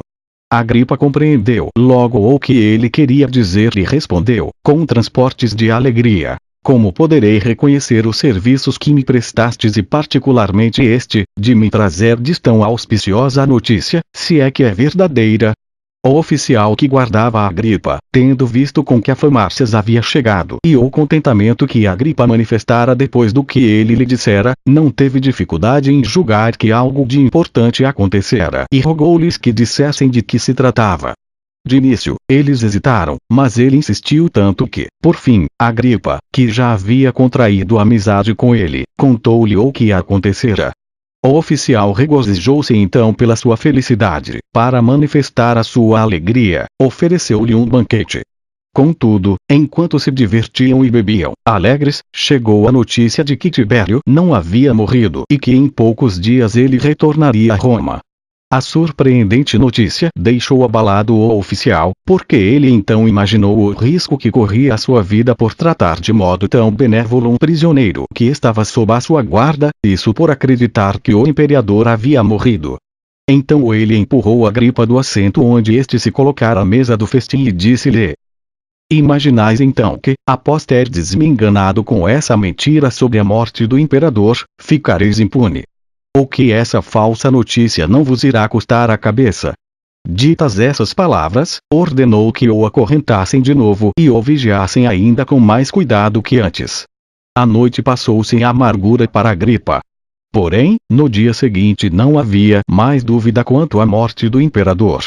Todos a comentavam abertamente, e alguns chegaram a oferecer sacrifícios para testemunhar a própria alegria. Chegaram nesse mesmo tempo 2 cartas de Caio. Uma endereçada ao Senado, anunciando a morte de Tibério e dizendo que ele fora o escolhido para substituí-lo, e a outra, a Pisão, governador da cidade, que dizia a mesma coisa e ordenava que se tirasse Agripa da prisão e lhe fosse permitido voltar à sua casa. Assim, Agripa viu-se livre de todos os seus temores. E, embora estivesse ainda sob custódia, vivia no resto como desejava. Pouco depois, Caio veio a Roma, para onde fez trazer o corpo de Tibério, ordenando que lhe fizessem, segundo o costume dos romanos, soberbos funerais. Era seu desejo colocar Agripa em liberdade naquele mesmo dia, porém Antônia o aconselhou a protelar a decisão. Embora sentisse afeto por ele, julgava que aquela precipitação iria contra o decoro do império, porque não se devia apressar tanto a liberdade de alguém que Tibério mantinha preso sem manifestar desrespeito à sua memória. No entanto, alguns dias depois, Caio mandou chamá-lo. Fez com que cortasse os cabelos e mudasse a roupa e depois colocou-lhe uma coroa na cabeça, constituindo o rei da tetrarquia que pertencerá a Filipe. Deu-lhe ainda a tetráquia de Lisânias. Como sinal de seu afeto, presenteou-o com uma cadeia de ouro que tinha o mesmo peso daquela, de ferro, que ele usara na prisão. Em seguida, nomeou Márulo governador da Judéia. 787. No segundo ano do reinado de Caio, Agripa rogou-lhe que lhe permitisse viajar ao seu reino, a fim de organizar todos os assuntos referentes ao governo, com a promessa de retornar logo depois. Então, com a permissão do imperador, ele entrou no seu próprio país. Vimos que foi contra toda espécie de probabilidade que esse príncipe veio a ter a coroa sobre a cabeça. Tal fato é um ilustre exemplo do poder da fortuna, quando se comparam as misérias passadas com a felicidade presente. Alguns, por isso, admiravam a firmeza e a constância que ele havia demonstrado para ver realizadas as suas esperanças. Outros tinham dificuldade em acreditar no que viam com os próprios olhos. Capítulo 9. Herodias, mulher de Herodes, o tetrarca, e irmã do rei Agripa, não podendo tolerar a prosperidade do irmão, obriga o marido a ir a Roma, para lá obter também uma coroa. Agripa escreve contra ele ao imperador. Caio envia a Herodes e a mulher para o exílio, a Leão. Não se esqueça de nos ajudar. Primeiro, inscreva-se no canal. Segundo, clique no sininho, para receber mais notificações de vídeos novos. Agradecemos. 788. Herodias, irmã do novo rei Agripa e mulher de Herodes, tetrarca da Galileia e da Pérea, não pôde suportar a prosperidade de seu irmão, que o elevava acima de seu marido.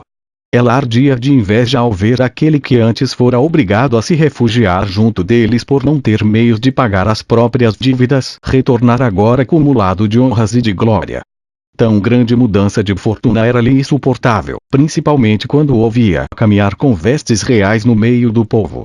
Assim, não podendo dissimular o despeito que sem cessar lhe roía o coração, insistia com o marido para que fosse a Roma reivindicar semelhante honra.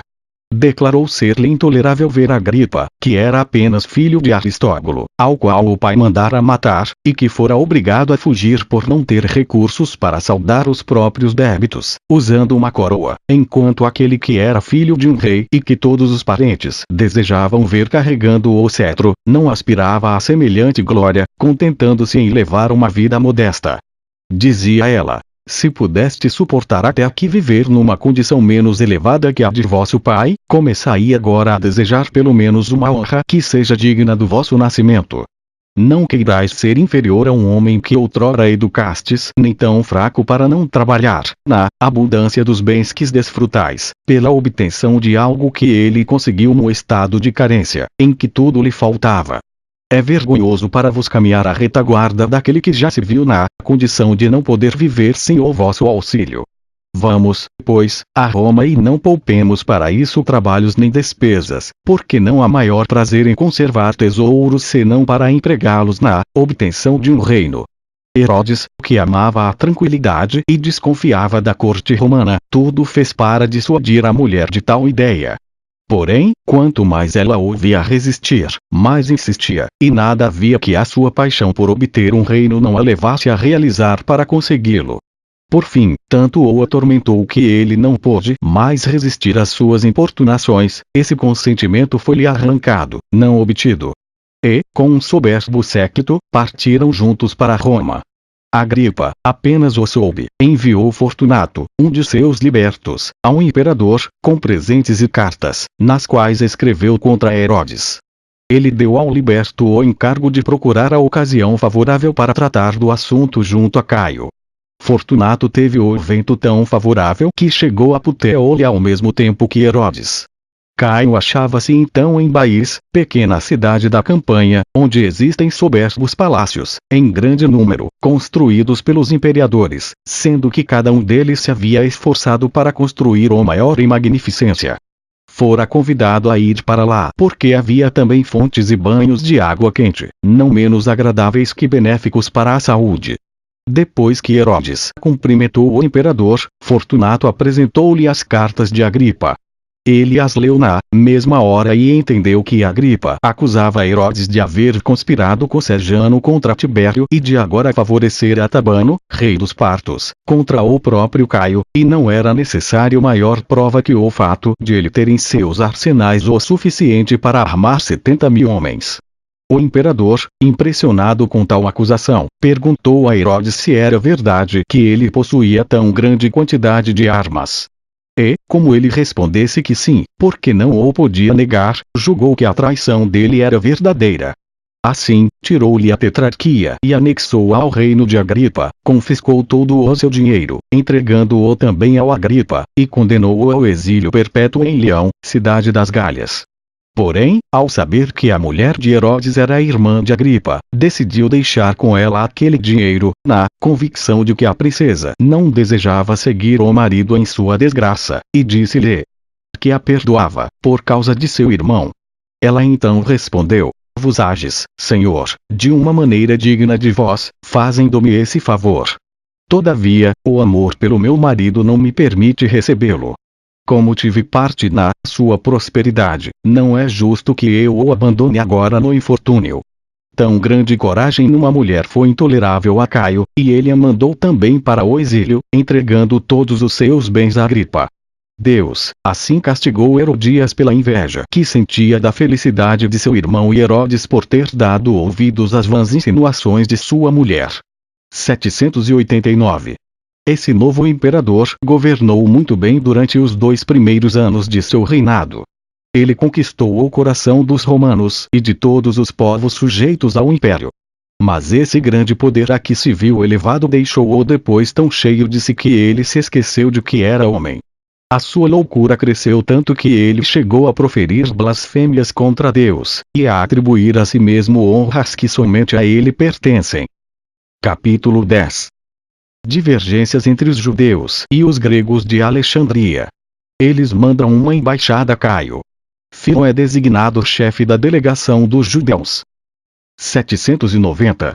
Surgiu em Alexandria uma séria divergência entre os judeus e os gregos, e eles mandaram, de cada lado, 3 embaixadores a Caio, chefiados por Apio e Filon. Apio acusou os judeus de várias coisas, principalmente de que, não havendo então um só lugar em todo o território do Império Romano onde não houvesse um templo e altares em honra ao imperador, e onde ele não fosse reverenciado como um deus, os judeus, e somente eles, se recusavam a prestar-lhe aquela honra e a jurar em seu nome. A isso ele acrescentou tudo o que julgou capaz de irritar ainda mais o imperador. Quando Filon, irmão de Alexandre, Alabaste, homem de grande mérito e muito estimado, eminente filósofo, se preparou para responder pelos judeus, Caio ordenou que ele se retirasse. Estava de tal modo irado contra ele que, não tivesse Filon obedecido prontamente, o teria sem dúvida ofendido. Filon, então, voltando-se para os judeus que o acompanhavam, disse-lhes: e agora que devemos esperar, mais do que nunca, que Deus não deixe de nos ser favorável, pois o imperador está muito irritado contra nós. Capítulo 11. Caio ordena a Petrônio, governador da Síria, que obrigue os judeus, pelas armas, a receber a sua estátua no templo. Petrônio, comovido pelas súplicas dos judeus, escreve em favor deles. 791. Esse soberbo príncipe, não podendo tolerar que os judeus fossem os únicos a recusar obedecer-lhe, enviou Petrônio à Síria para ser governador em lugar de Vitélio, com ordem de entrar com armas na Judéia e colocar a sua estátua no templo, em Jerusalém, se os judeus ou consentissem, ou de fazer-lhes guerra e obrigá-los a aceitá-la à força, caso a rejeitassem. Petrônio, logo que chegou à Síria, reuniu o que pôde de tropas auxiliares para unir as 2 legiões romanas que o acompanhavam e estabeleceu quartéis de inverno em Ptolemaída, com a intenção de iniciar a guerra assim que chegasse a primavera. Ele escreveu a Caio informando-o dessa decisão, e o imperador louvou a sua diligência e ordenou-lhe que não deixasse de guerrear os judeus, se estes permanecessem obstinados. No entanto, vários dentre os de nossa nação foram procurar Petrônio em Ptolemaida para rogar-lhe que não os obrigasse a fazer uma coisa tão contrária à sua religião. Declararam que, se ele estava absolutamente resolvido a colocar a estátua do imperador no templo, então devia começar por matá-los todos, pois, enquanto vivessem, jamais permitiriam que se violassem as leis que haviam recebido de seu admirável legislador, as quais eles e seus antepassados observavam havia tantos séculos. Petrônio respondeu-lhes: as vossas razões poderiam comover-me, se o governador se orientasse pelos meus avisos, mas sou obrigado a obedecer-lhe, e a isso não poderia eu faltar sem correr o risco de ser morto. Os judeus retrucaram: se estáis resolvido a executar a todo custo as ordens do imperador, também nós estamos decididos a observar as nossas leis e a imitar a virtude de nossos antepassados, pondo toda a nossa confiança no auxílio de Deus. Acaso poderíamos, sem impiedade, preferir a conservação de nossa vida à obediência que devemos a Ele ou não nos expor ao perigo a fim de permanecermos em nossa santa religião? E, como Deus sabe que é somente para lhe prestarmos a honra que lhe é devida que estamos prontos a nos arriscar, esperamos a sua proteção. Tudo o que nos possa acontecer, mesmo a morte, ser-nos-á mais fácil de suportar que a vergonha e a dor de uma obediência covarde e a violação de nossas leis, que atrairia sobre nós a cólera de Deus, a qual, vos mesmo podeis julgar, é muito mais temível que a do imperador. Essas palavras convenceram Petrônio de que ele não poderia vencer a obstinação dos judeus e que seria absolutamente necessário recorrer às armas e derramar muito sangue antes que pudesse colocar a estátua no templo. Então ele partiu para Tiberíades, acompanhado somente pelos seus amigos e domésticos, para julgar melhor do estado das coisas. E os judeus, que não podiam ignorar o perigo que os ameaçava, embora temessem muito mais a violação de suas leis, foram, em grandíssimo número, procurá-lo em Tiberíades para pedir-lhe ainda que não os reduzisse ao desespero e nem insistisse em colocar no templo aquela estátua, que iria profanar-lhe a santidade. Petrônio então inquiriu: estais mesmo resolvidos a fazer guerra ao imperador, sem considerar o seu poder nem a vossa fragilidade? Eles responderam: nós não tomaremos as armas, porém morreremos todos antes de violar as nossas leis. Depois de assim falar, eles se lançaram por terra e, apresentando a garganta, mostraram que estavam dispostos a sofrer até mesmo a morte. Esse espetáculo tão comovente continuou por 40 dias, e os judeus, durante esse tempo, abandonaram a cultura de suas terras, embora fosse a época de semear, tão firmes estavam na resolução de morrer a permitir a consagração daquela estátua.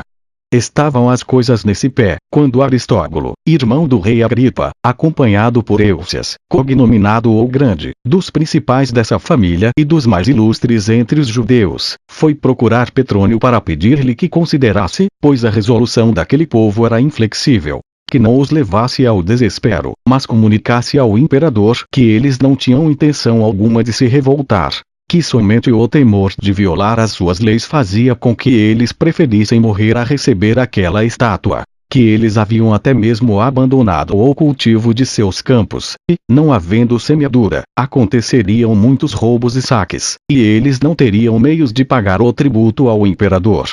Que o príncipe se comovesse com tais razões e não se deixasse levar a medidas extremas contra uma ação que não tinha nenhuma característica de revolta. E que, se ele permanecesse firme em sua resolução, nada impediria que se começasse a guerra. Aristóbulo, depois de falar com muito entusiasmo, conseguiu comover Petrônio, ante as considerações que fizera, bem como pela presença de tantas outras pessoas da nobreza, pela importância do assunto, pela invencível confiança dos judeus e pela convicção da injustiça que ele cometeria ao sacrificar um tão grande número de homens só para satisfazer a loucura de Caio, sem falar que, por ter ofendido a Deus, iria viver dali em diante na expectativa de um castigo. Petrônio então achou melhor escrever ao imperador e apresentar a dificuldade que encontrava na execução de suas ordens, embora soubesse que isso iria provocar-lhe um grande acesso de ira, por não ver imediatamente cumpridas as suas determinações, e que, além de tudo, corria um grande perigo. Porém, ainda que não pudesse acalmá-lo, em vez de fazê-lo mudar de opinião, atraísse a cólera do imperador contra si, estava certo de que era seu dever, como homem de bem, não temer expor a própria vida para salvar a de um grande povo.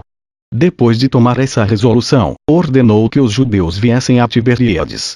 Eles acorreram em grande número, e ele assim lhes falou: não foi por minha própria iniciativa que reuni tantas tropas, mas a isso fui obrigado para executar uma ordem do imperador, cujo poder é tão grande e absoluto que corre grave perigo quem tarda em obedecer-lhe. E a isso sou tanto mais obrigado quanto foi ele mesmo que me elevou a esta dignidade. No entanto, como não poderia condenar o vosso zelo, pela observância de vossas leis, e nem concordar que o príncipe tente profanar o templo de Deus, prefiro a vossa salvação à minha segurança e à minha sorte. Escreverei então ao imperador para apresentar-lhe as vossas razões e os vossos sentimentos, nada esquecerei, no que depender de mim, para tentar persuadi-lo a não os tomar em mau sentido. Queira Deus, cujo poder está tão acima da força dos homens, se for do seu agrado, ajudar-me em manter a vossa religião na sua integridade, não castigando o imperador pelo pecado que a sua paixão por ser honrado o faz cometer. Se ele se julgar ofendido com o que vou escrever, que volte a sua cólera contra mim. Consolar-me-ei com tudo o que me fizer sofrer, ainda que me venha a tirar a vida, contanto que eu não veja perecer uma tão grande multidão de gente cujas ações são louváveis e justas. Assim, retornai todos a vossas casas e recomeçai o cultivo das terras, pois me encarrego de escrever a Roma e de vos ajudar com todas as minhas forças, tanto por mim mesmo quanto por meio de meus amigos. Deus não tardou a demonstrar o quanto aprovava o proceder desse sábio governador e a dar a toda aquela assembleia um testemunho visível de seu auxílio.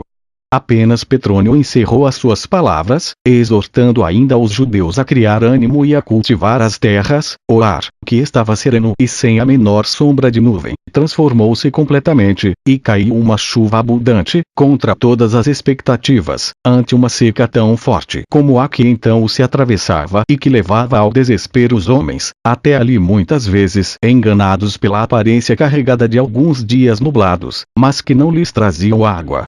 Assim, os judeus ficaram convencidos de que os serviços que o seu governador lhes prometia prestar não seriam inúteis. O próprio Petrônio ficou impressionado com aquele prodígio, tanto que não pôde duvidar de que Deus cuidava daquele povo. Não deixou de escrever ao imperador e aconselhou-o a não lançar no desespero uma nação, tentando destruí-la, nem obrigá-la por uma luta sangrenta a abandonar a religião que professava. Havia também a considerar as grandes rendas de que se privaria e a maldição que esse ato atrairia sobre ele nos tempos futuros. A isso acrescentou que Deus havia manifestado por meio de sinais sensíveis o seu poder e o quanto aquele povo lhe era querido. 792. O rei Agripa, que então estava em Roma e era cada vez mais estimado pelo imperador, deu-lhe um banquete tão suntuoso que sobrepujou em magnificência, em cortesia e em toda espécie de iguarias a todos os que antes se lhe ofereceram, sem mesmo se excetuarem os do próprio imperador, tal era o seu esforço para se manter agradável àquele príncipe. Caio, admirado de tanta suntuosidade e comovido pelo fato de que Agripa, a fim de agradá-lo, não temia fazer uma despesa que ia além de suas posses, não quis se mostrar inferior em generosidade. Assim, no meio da alegria, quando o vinho começava a deixá-lo excitado, disse a Agripa, que bebia a sua saúde: não é de hoje que reconheço a vossa afeição. Dela me destes provas, mesmo com perigo, vivendo ainda Tibério, e vejo que continuais a tudo fazer para manifestar a vossa boa vontade para comigo.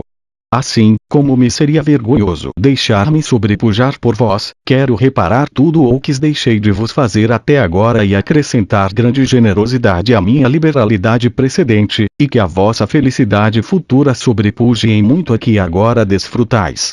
Caio, assim falando, não duvidava de que Agripa lhe haveria de pedir grandes extensões de terra ou os tributos de algumas cidades. Agripa, no entanto, havia muito tempo estava preparado para pedir uma outra graça, tomando aquela ocasião para obtê-la, sem manifestar, todavia, que era um desígnio premeditado. E respondeu que, quando se havia unido a ele contra a vontade de Tibério, não o fizera com o fim de se aproveitar disso, mas somente pelo desejo de conquistar-lhe as boas graças. E os benefícios com que ele o honrara haviam sobrepujado as suas maiores expectativas. E acrescentou: pois, ainda que me pudesseis conceder outras graças, já me satisfizestes plenamente quanto ao que eu poderia desejar de vossa bondade. Caio, admirado de tão grande moderação, insistiu que ele pedisse o que desejava, se estivesse em seu poder concedi-lo. Então Agripa respondeu: Senhor, uma vez que a vossa extrema bondade para comigo faz com que me julgueis digno de vossos favores, far-vos-ei um pedido que não se refere ao acréscimo de meus bens, pois a vossa liberalidade me pôs em condições de não mais precisar disso. A graça que vos suplico granjeará para vos uma grande fama de piedade, conquistará o favor de Deus, em todos os vossos desígnios e me será mais vantajosa que qualquer outra, dentre as tantas que já me concedestes. O meu pedido é que revogueis a ordem que destes a Petrônio de pôr a vossa estátua no templo, em Jerusalém. Agripa, após enunciar o seu pedido, não ignorava que arriscava nisso nada menos que a própria vida, pois estava se contrapondo a uma ordem do colérico imperador. Mas Caio, cujo espírito Agripa havia acalmado pelos serviços que lhe prestara, teve vergonha de recusar-lhe uma graça que ele próprio insistira em conceder diante de diversas testemunhas. Não poderia, daquele modo, faltar a palavra que empenhara. Ele admirou-se da generosidade de Agripa, que o fazia preferir a conservação das leis de seu país e do culto ao Deus, que ele adorava, ao progresso de seu reino e ao acréscimo de suas rendas. Assim, concedeu-lhe aquela graça e escreveu a Petrônio louvando-o por haver reunido as tropas com tanta solicitude a fim de executar o que ele lhe havia ordenado. E, caso já houvesse colocado a estátua no templo, quis deixasse as coisas como estavam. Mas, se lá ela ainda não estava, que desse descanso às tropas e regressasse a Síria sem nada mais fazer, porque estava concedendo aquela dádiva aos judeus, a rogo de Agripa, a quem muito estimava, para lhe negar alguma coisa. Era isso que o dizia a carta. Porém, vindo a saber que os judeus ameaçavam tomar as armas e considerando aquela ousadia uma atitude atrevida e intolerável contra a sua autoridade, ficou muito encolerizado, pois não sabia moderar-se, fossem quais fossem os motivos, antes, vangloriava-se de se deixar levar pela paixão. Assim, escreveu a Petrônio imediatamente, nestes termos: uma vez que preferistes os presentes dos judeus às minhas ordens e não tendes receio de me desobedecer para agradá-los, é meu desejo que sejais vos mesmo o vosso juiz quanto ao castigo que mereceis, pois atraíste sobre vos a minha cólera, e que o vosso exemplo ensine ao século presente e aos futuros o respeito que é devido às ordens dos imperadores. A viagem de navegação daqueles que levavam a carta, que era mais uma sentença de morte que uma missiva, foi muito demorada, e Petrônio, ao recebê-la, já havia sido informado da morte de Caio. Nisso Deus mostrou que não havia esquecido o perigo ao qual Petrônio se havia exposto, pela sua honra e para obsequiar o seu povo, e manifestou um sinal de sua vingança sobre esse ímpio imperador, que ousava igualar-se a ele. Tão generosa ação de Petrônio não somente lhe granjeou a estima de todas as províncias submetidas ao império, como até mesmo a de todos os romanos, particularmente dos senadores, ao quais esse mau imperador tinha prazer em perseguir. Direi a seu tempo a causa da conspiração que se tramou contra ele e a maneira como foi executada. Mas aqui devo acrescentar que Petrônio, após receber a primeira carta, que lhe foi entregue por último, não se cansava de admirar o proceder e a providência de Deus, que tão prontamente o havia recompensado por seu respeito ao templo e pelo auxílio que prestara aos judeus. Capítulo 12. Dois judeus, Asineu e Amileu, que eram irmãos, de simples cidadãos, tornam-se tão poderosos na Babilônia, que causam trabalho aos partos. Seus feitos. Sua morte. Os gregos e os sírios que moravam em Seleucia reúnem-se contra os judeus e estrangulam 50.000 deles. Não se esqueça de nos ajudar. Primeiro, inscreva-se no canal. Segundo, clique no sininho para receber mais notificações de vídeos novos. Agradecemos. 793. Os judeus que habitavam a Mesopotâmia, particularmente os da Babilônia, padeceram naquele tempo males que jamais haviam sofrido em séculos precedentes. E, como pretendo tratar com muita exatidão esse assunto, sou obrigado a remontar à origem deles.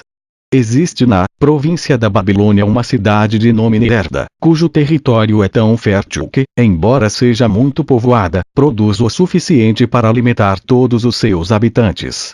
Tem ela ainda a vantagem de não estar exposta aos ataques dos inimigos porque, além de suas grandes fortificações, é rodeada pelo Eufrates, a cuja margem está ainda situada a outra cidade, de nome Nisibe. Como os judeus confiavam na força dessas duas praças, ali punham em depósito o dinheiro que consagravam a Deus, segundo o costume de nossos antepassados, e depois o mandavam a Jerusalém com uma grande escolta, para que não fosse roubado pelos partos, que então reinavam na Babilônia.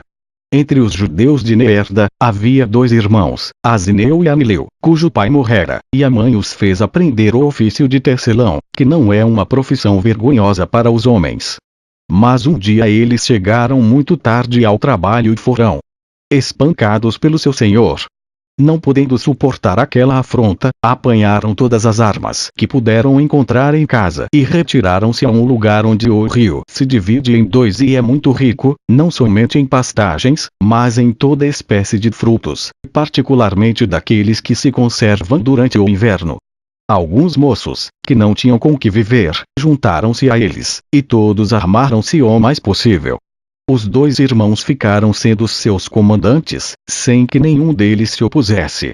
Construíram depois um forte, de onde mandavam pedir aos habitantes dos países vizinhos uma contribuição, tanto em gado como quanto em outras coisas necessárias para sua subsistência, com a promessa de defendê-los contra os que os quisessem atacar, se os atendessem, e com a ameaça de matar os seus rebanhos, caso não o fizessem.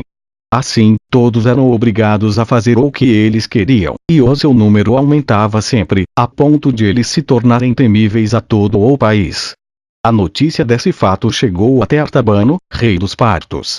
O príncipe da Babilônia, para afogar o mal em sua origem, reuniu tropas o quanto pôde, tanto de partos como de babilônios, e marchou rapidamente contra eles, com a intenção de surpreendê-los. Começou por rodear o pântano e proibiu os homens de passar além, porque julgava que, sendo sábado o dia seguinte, os judeus não se defenderiam e deixar-se-iam aprisionar sem combater. Azineu, que de nada desconfiava, descansava com alguns de seus homens e tinha as armas perto de si. Então ele disse: meus companheiros, estou ouvindo um relincho. Não de cavalos que pastam, mas daqueles que transportam soldados, porque ouço também o barulho dos arreios. Por isso, julgo que são inimigos que vêm para nos surpreender e não desejo enganar-me. Depois de lhes falar, enviou alguns homens para descobrir o que estava acontecendo, e um deles veio dizer-lhe que aquela suposição era verdadeira. Os inimigos avançavam, em número elevadíssimo, e diziam que não lhes seria difícil derrotá-los se os atacassem no dia de descanso, quando as leis do país impediam aos judeus a defesa. Azineu, em vez de se admirar com essa comunicação, disse que era necessário não lhes permitir a vantagem, para impedir que o inimigo os atacasse e matasse sem encontrar resistência. Ao contrário, em tão premente perigo, deviam demonstrar a sua coragem e virtude, para pelo menos vender bem caro a própria vida. Dizendo essas palavras, tomou as armas, e o exemplo de sua coragem fez que todos os outros também as empunhassem com intrepidez. Eles então caíram sobre os inimigos, que agiam de modo descuidado, como se já estivessem com a vitória garantida, matando muitos deles, desbaratando-os e pondo-os em fuga. A notícia dessa derrota chegou ao rei dos partos, e ele concebeu tanta estima pela coragem dos 2 irmãos que desejou conhecê-los. Mandou dizer-lhes, por meio de um de seus guardas em quem mais ele confiava, que, embora tivesse motivo de se ofender, pelas violências que haviam cometido contra o seu reino, estava mais admirado com a coragem deles e por isso prometia, em seu nome, não somente perdoá-los de boa fé, mas fazer com que sentissem os efeitos de sua liberalidade, desde que, dali por diante, eles empregassem a sua bravura apenas no seu serviço. Embora promessas tão vantajosas pudessem inspirar confiança a Nileu, ele achou por bem não se apressar em partir, mas enviou a Zineu, seu irmão, para encontrar-se com o rei, junto com presentes adequados ao seu poder. O príncipe recebeu-o muito bem e perguntou por que o irmão não viera com ele. Ao entender, pela resposta, que o temor o havia impedido de abandonar os pântanos, jurou pelos seus deuses que ambos podiam vir em segurança. E, para dar-lhes inteira prova disso, tocou-lhe a mão direita, entre os bárbaros. Essa é uma prova e o maior sinal de uma palavra inviolável. Despediu-o em seguida, para que fosse encontrar-se com o irmão, a fim de persuadi-lo a vir também. Nisso o príncipe agia com muita prudência, pois tinha um duplo objetivo: ganhar os dois irmãos e servir-se deles para dominar os grandes de seu país, que pareciam inclinados a se revoltar quando o ouviam ocupado em outros lugares. Além do mais, enquanto estivessem empenhados em reprimir a rebelião, os irmãos não teriam tempo de fortificar o lado da Babilônia, fosse pelo crescimento do partido de Azineu, fosse pelo desejo de fazer-lhe guerra. Azineu, após saber pelo irmão tudo o que se havia passado, não teve dificuldade em se decidir a ir com ele para encontrar-se com o rei. Foram recebidos amavelmente, e o príncipe, vendo que Azineu era franzino e de aparência insignificante, dizia aos amigos que muito lhe admirava que em um corpo tão pequeno houvesse uma alma tão grande. Um dia, quando estavam à mesa, ele apresentou a Zineu a Abdegazi, general de seu exército, e falou a este, em termos muito elogiosos, do valor demonstrado por aquele na guerra. Rogou-lhe então o bárbaro que o rei lhe permitisse matá-lo, para o castigar pelos muitos males que havia causado aos seus súditos. Atabano, surpreendido por essa proposta, respondeu que jamais permitiria que se causasse qualquer mal a um homem que havia confiado em sua palavra, a qual ele lhe dera com juramento, tocando a sua mão. O rei acrescentou: se quereis, todavia, agir como homem de coragem, não é necessário que eu viole o meu juramento para que vingueis os partos da vergonha que ele os fez passar. Devereis então atacá-lo em campo aberto, quando ele tiver regressado, sem que eu me meta nisso. Mas esse generoso príncipe mandou bem cedo chamar a Zineu e disse-lhe: deveis regressar agora, para que a vossa permanência aqui não atraia sobre vos a ira de meus generais e eles não venham, sem o meu consentimento, atentar contra a vossa vida. Recomendo-vos a província da Babilônia. Defendei-a com a vossa solicitude, evitando-lhe os saques e os males que lhe possam advir. É uma gratidão que me deveis pela fidelidade com que eu inviolavelmente vos guardei, sem escutar os que conspiravam contra a vossa ruína, permanecendo firme na resolução de vos proteger. Atabano, depois dessas palavras, despediu-o com presentes. Imediatamente após o seu regresso, Azineu construiu novos fortes, reforçou os que já havia construído e tornou-se temível em pouco tempo. Nenhum outro antes dele, vindo de berço tão humilde, conquistou tão elevado grau de poder. Ele não era somente reverenciado pelos babilônios. Também os partos enviados como governadores às províncias prestavam-lhe a mesma honra, e todas as questões na Mesopotâmia estavam submissas ao seu conselho. Os dois irmãos passaram 15 anos nessa grande prosperidade, que só veio a diminuir quando eles, vencidos pela voluptuosidade, abandonaram as leis de seus antepassados. Tudo começou quando um general dos partos foi enviado como governador àquelas províncias. Ele tinha uma mulher que, além de possuir várias e excelentes qualidades, era de extraordinária beleza, admirada por todos. Anileu, quer porque a tenha visto, quer porque apenas ouvira falar dela, ficou perdidamente enamorado. E, como não podia dominar a sua paixão nem obter o que desejava por outros meios, declarou guerra ao seu marido e matou-o num combate. A mulher então ficou em seu poder, e depois ele a desposou. A partir daí sobrevieram todas as desgraças que afligiram a ele e ao irmão, pois aquela senhora levou consigo os ídolos de seus falsos deuses, aos quais adorava secretamente enquanto ainda era cativa. Depois que Anileu a desposou, porém, já não os ocultava tanto. Então os principais amigos dele fizeram-lhe ver que nada era mais contrário às suas leis que desposar uma estrangeira dada à observância dos sacrifícios e superstições de seu país de origem. Alertaram-no também a não se deixar levar pelas paixões, para que não viesse a perder aquela grande prosperidade de que era devedor ao auxílio de Deus. Tais considerações, todavia, em vez de impressioná-lo, deixaram-no enfurecido, tanto que, incapaz de tolerar tão louvável liberdade, matou os principais dentre os que lhes falavam com tanta sabedoria. Estes, ao morrer, pediram a Deus que vingasse a sua morte e o ultraje feito às suas santas leis e permitisse que Asineu e Anileu fossem tratados pelos seus inimigos da mesma forma como eles estavam sendo tratados. Rogaram também que castigasse aqueles outros que não se moviam para socorrê-los, pois, embora aquelas pessoas condenassem em seu coração a atitude dos dois irmãos, a recordação de sua antiga virtude e a lembrança de que deviam a eles a felicidade que desfrutavam prevaleciam em seu espírito. Essas pessoas, no entanto, quando viram que aquela estrangeira não se constrangia mais em adorar publicamente os deuses dos partos, julgaram que não deviam mais tolerar que Anileu calcasse daquele modo aos pés a religião de seus pais. Vários deles então foram procurar Asineu para queixar-se de seu irmão. Disseram-lhe que, se de início ele não havia percebido a sua falta, agora já era tempo de reconhecê-la e arrepender-se dela, antes que o castigo por tão grande crime caísse sobre todos eles. Que nenhum deles aprovava aquele casamento, que todos tinham horror às adorações ímpias, e que aquela mulher prestava culto a falsas divindades, com desprezo à honra que era devida somente a Deus. Asineu não ignorava que o pecado de seu irmão poderia causar muitos males.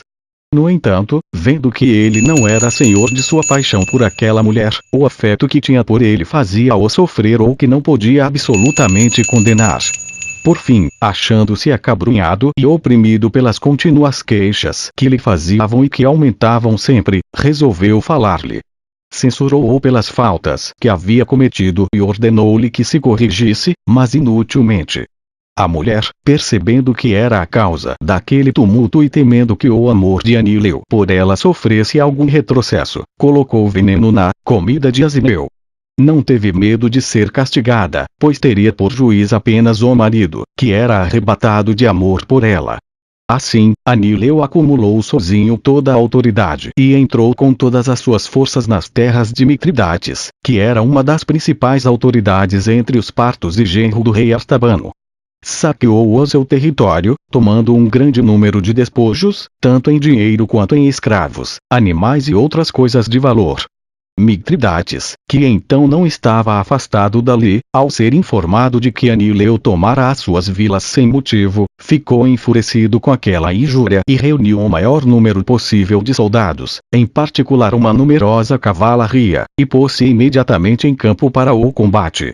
Mas, em vez de continuar a marcha, deteve-se numa aldeia a fim de esperar o dia seguinte para atacar, porque era sábado e por conseguinte dia de descanso para os judeus. Um sírio, que morava num lugar próximo, avisou Anileu e disse-lhe também que Mitridates ofereceria naquela mesma noite um grande banquete. Sem perder tempo, ele serviu a refeição aos seus homens e caminhou durante toda a noite para surpreender os inimigos. Chegou ao acampamento perto da quarta vigília e encontrou-os adormecidos, matando vários deles e pondo em fuga os demais. Prendeu Mitridates e obrigou-o a montar-no sobre um burro, o que entre os partos é a maior das ignomínias.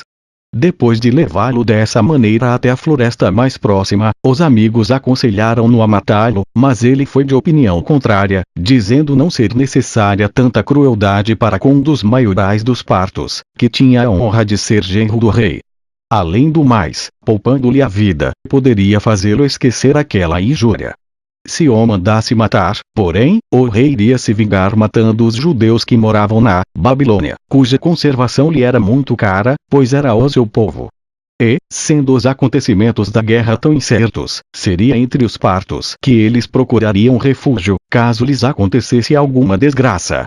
Todos aprovaram essa proposta, e assim ele mandou Mitridates embora. A esposa de Mitridates, porém, fez-lhe 1000 censuras porque, sendo o genro do rei, ele devia envergonhar-se de dever a vida a um povo do qual recebera tantas injúrias.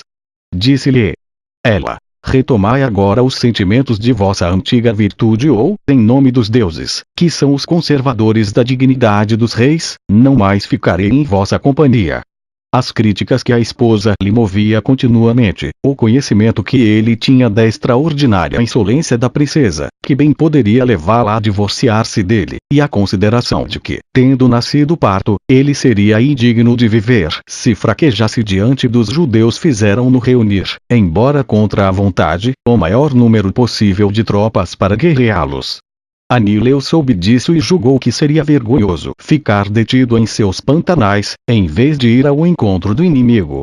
Tinha esperanças de que a sorte lhe fosse tão propícia quanto das outras vezes e acreditava que a sua coragem influenciaria os seus soldados, como sempre acontecia. Assim, pôs-se em campo para a peleja. Além das tropas ordinárias, várias outras reuniram-se a ele, na esperança de que os inimigos fugissem deles tão logo percebessem o seu grande número, permitindo que eles, sem perigo, tomassem os seus ricos despojos. Mas, após terem feito 90 estádios de caminho no calor do dia, por uma região em que não havia água, Mitridates, cujas tropas estavam descansadas em ordem, surgiu de repente e caiu sobre eles, que de tão abatidos pelo cansaço e pela sede, mal podiam sustentar as armas. Por isso tomaram vergonhosamente o caminho da fuga, depois que muitos perderam a vida. Anileu e vários outros esconderam-se no bosque, e Mitridates teve a alegria de conseguir tão facilmente uma vitória completa. Depois que Anileu se viu reduzido a esse estado, reuniram-se a ele todos aqueles que nada tinham a perder e que preferiam a liberdade de fazer mal à própria vida. E as suas tropas aumentaram de tal modo que igualaram em número as anteriores, não em força, porque os velhos soldados haviam morrido, enquanto o novo grupo não tinha experiência na guerra. Ainda assim, eles investiam contra alguns castelos e devastavam toda a região ao redor. Os babilônios, vendo-se tratados daquela maneira, solicitaram aos judeus de Neerda que lhes entregassem Anileu. Estes, porém, responderam que isso não estava em seu poder, e os babilônios insistiram em que pelo menos tratassem com ele algumas condições de paz. Os judeus o prometeram e enviaram imediatamente a ele alguns deputados, acompanhados por representantes dos babilônios. Estes, após observar o lugar para onde Anileu se retirava, mataram-no durante a noite, bem como aos que estavam com ele. Nisso não correram risco algum, porque aqueles homens estavam todos embriagados. 794. Como a diversidade de costumes e de leis é uma fonte de inimizade, os babilônios viviam em divergências contínuas com os judeus. Enquanto Anileu vivia, porém, o temor de um chefe tão temível e que comandava tantos homens impedia que eles manifestassem toda a sua cólera contra a nossa nação. Depois da morte de Anileu, todavia, esse temor cessou, e os babilônios causaram tantos males aos judeus que estes foram obrigados a ir para Seleucia, capital do país, construída por Seleuco Nicanor, onde havia também uma grande quantidade de macedônios, gregos e sírios. Ali viveram tranquilos durante 5 anos, mas no ano seguinte uma horrível peste assolou a Babilônia, e os seus habitantes fugiram também para Seleucia, o que foi causa de uma grande desgraça para os judeus, pelo motivo que passo a expor. Os gregos e os sírios eram adversários, mas o partido dos sírios era mais fraco. Porém os judeus, que eram homens valentes e desprezavam o perigo, uniram-se aos sírios, e assim os tornaram mais fortes. Os gregos, não vendo outro meio de quebrar essa união e de elevar o seu partido senão pela reconciliação com os sírios, negociaram com eles pela mediação de amigos, e todos tomaram a resolução de se unir para exterminar os judeus. Assim, atacaram-nos quando eles de nada suspeitavam e mataram mais de 50.000, sem que um só tivesse podido escapar àquela cruel mortandade, a não ser os que foram salvos por amigos. Esse pequeno número retirou-se para Ctesifon, cidade grega próxima de Seleucia, onde o rei passa ordinariamente o inverno e onde está guardada a maior parte de suas riquezas. Mas os judeus não estavam tão convictos de que o respeito dos seleucianos pelo rei fosse suficiente para protegê-los. A conspiração dos babilônios, seleucianos e sírios contra os judeus que moravam naquelas províncias continuava, e os judeus foram obrigados a se retirar para Nerda e Nisibe, onde esperavam encontrar segurança, por causa da força de suas praças e do valor de seus habitantes. Não se esqueça de nos ajudar. Primeiro, inscreva-se no canal. Segundo, clique no sininho, para receber mais notificações de vídeos novos. Agradecemos. Veja mais estudos teológicos. Visite o site na descrição. www.spoesgospel.com.br. Que o Santo Espírito do Senhor ilumine o nosso entendimento. Não perca tempo, indique este maravilhoso áudio. Custo: o leitor não paga nada. Você apenas divulga e compartilha. Amém.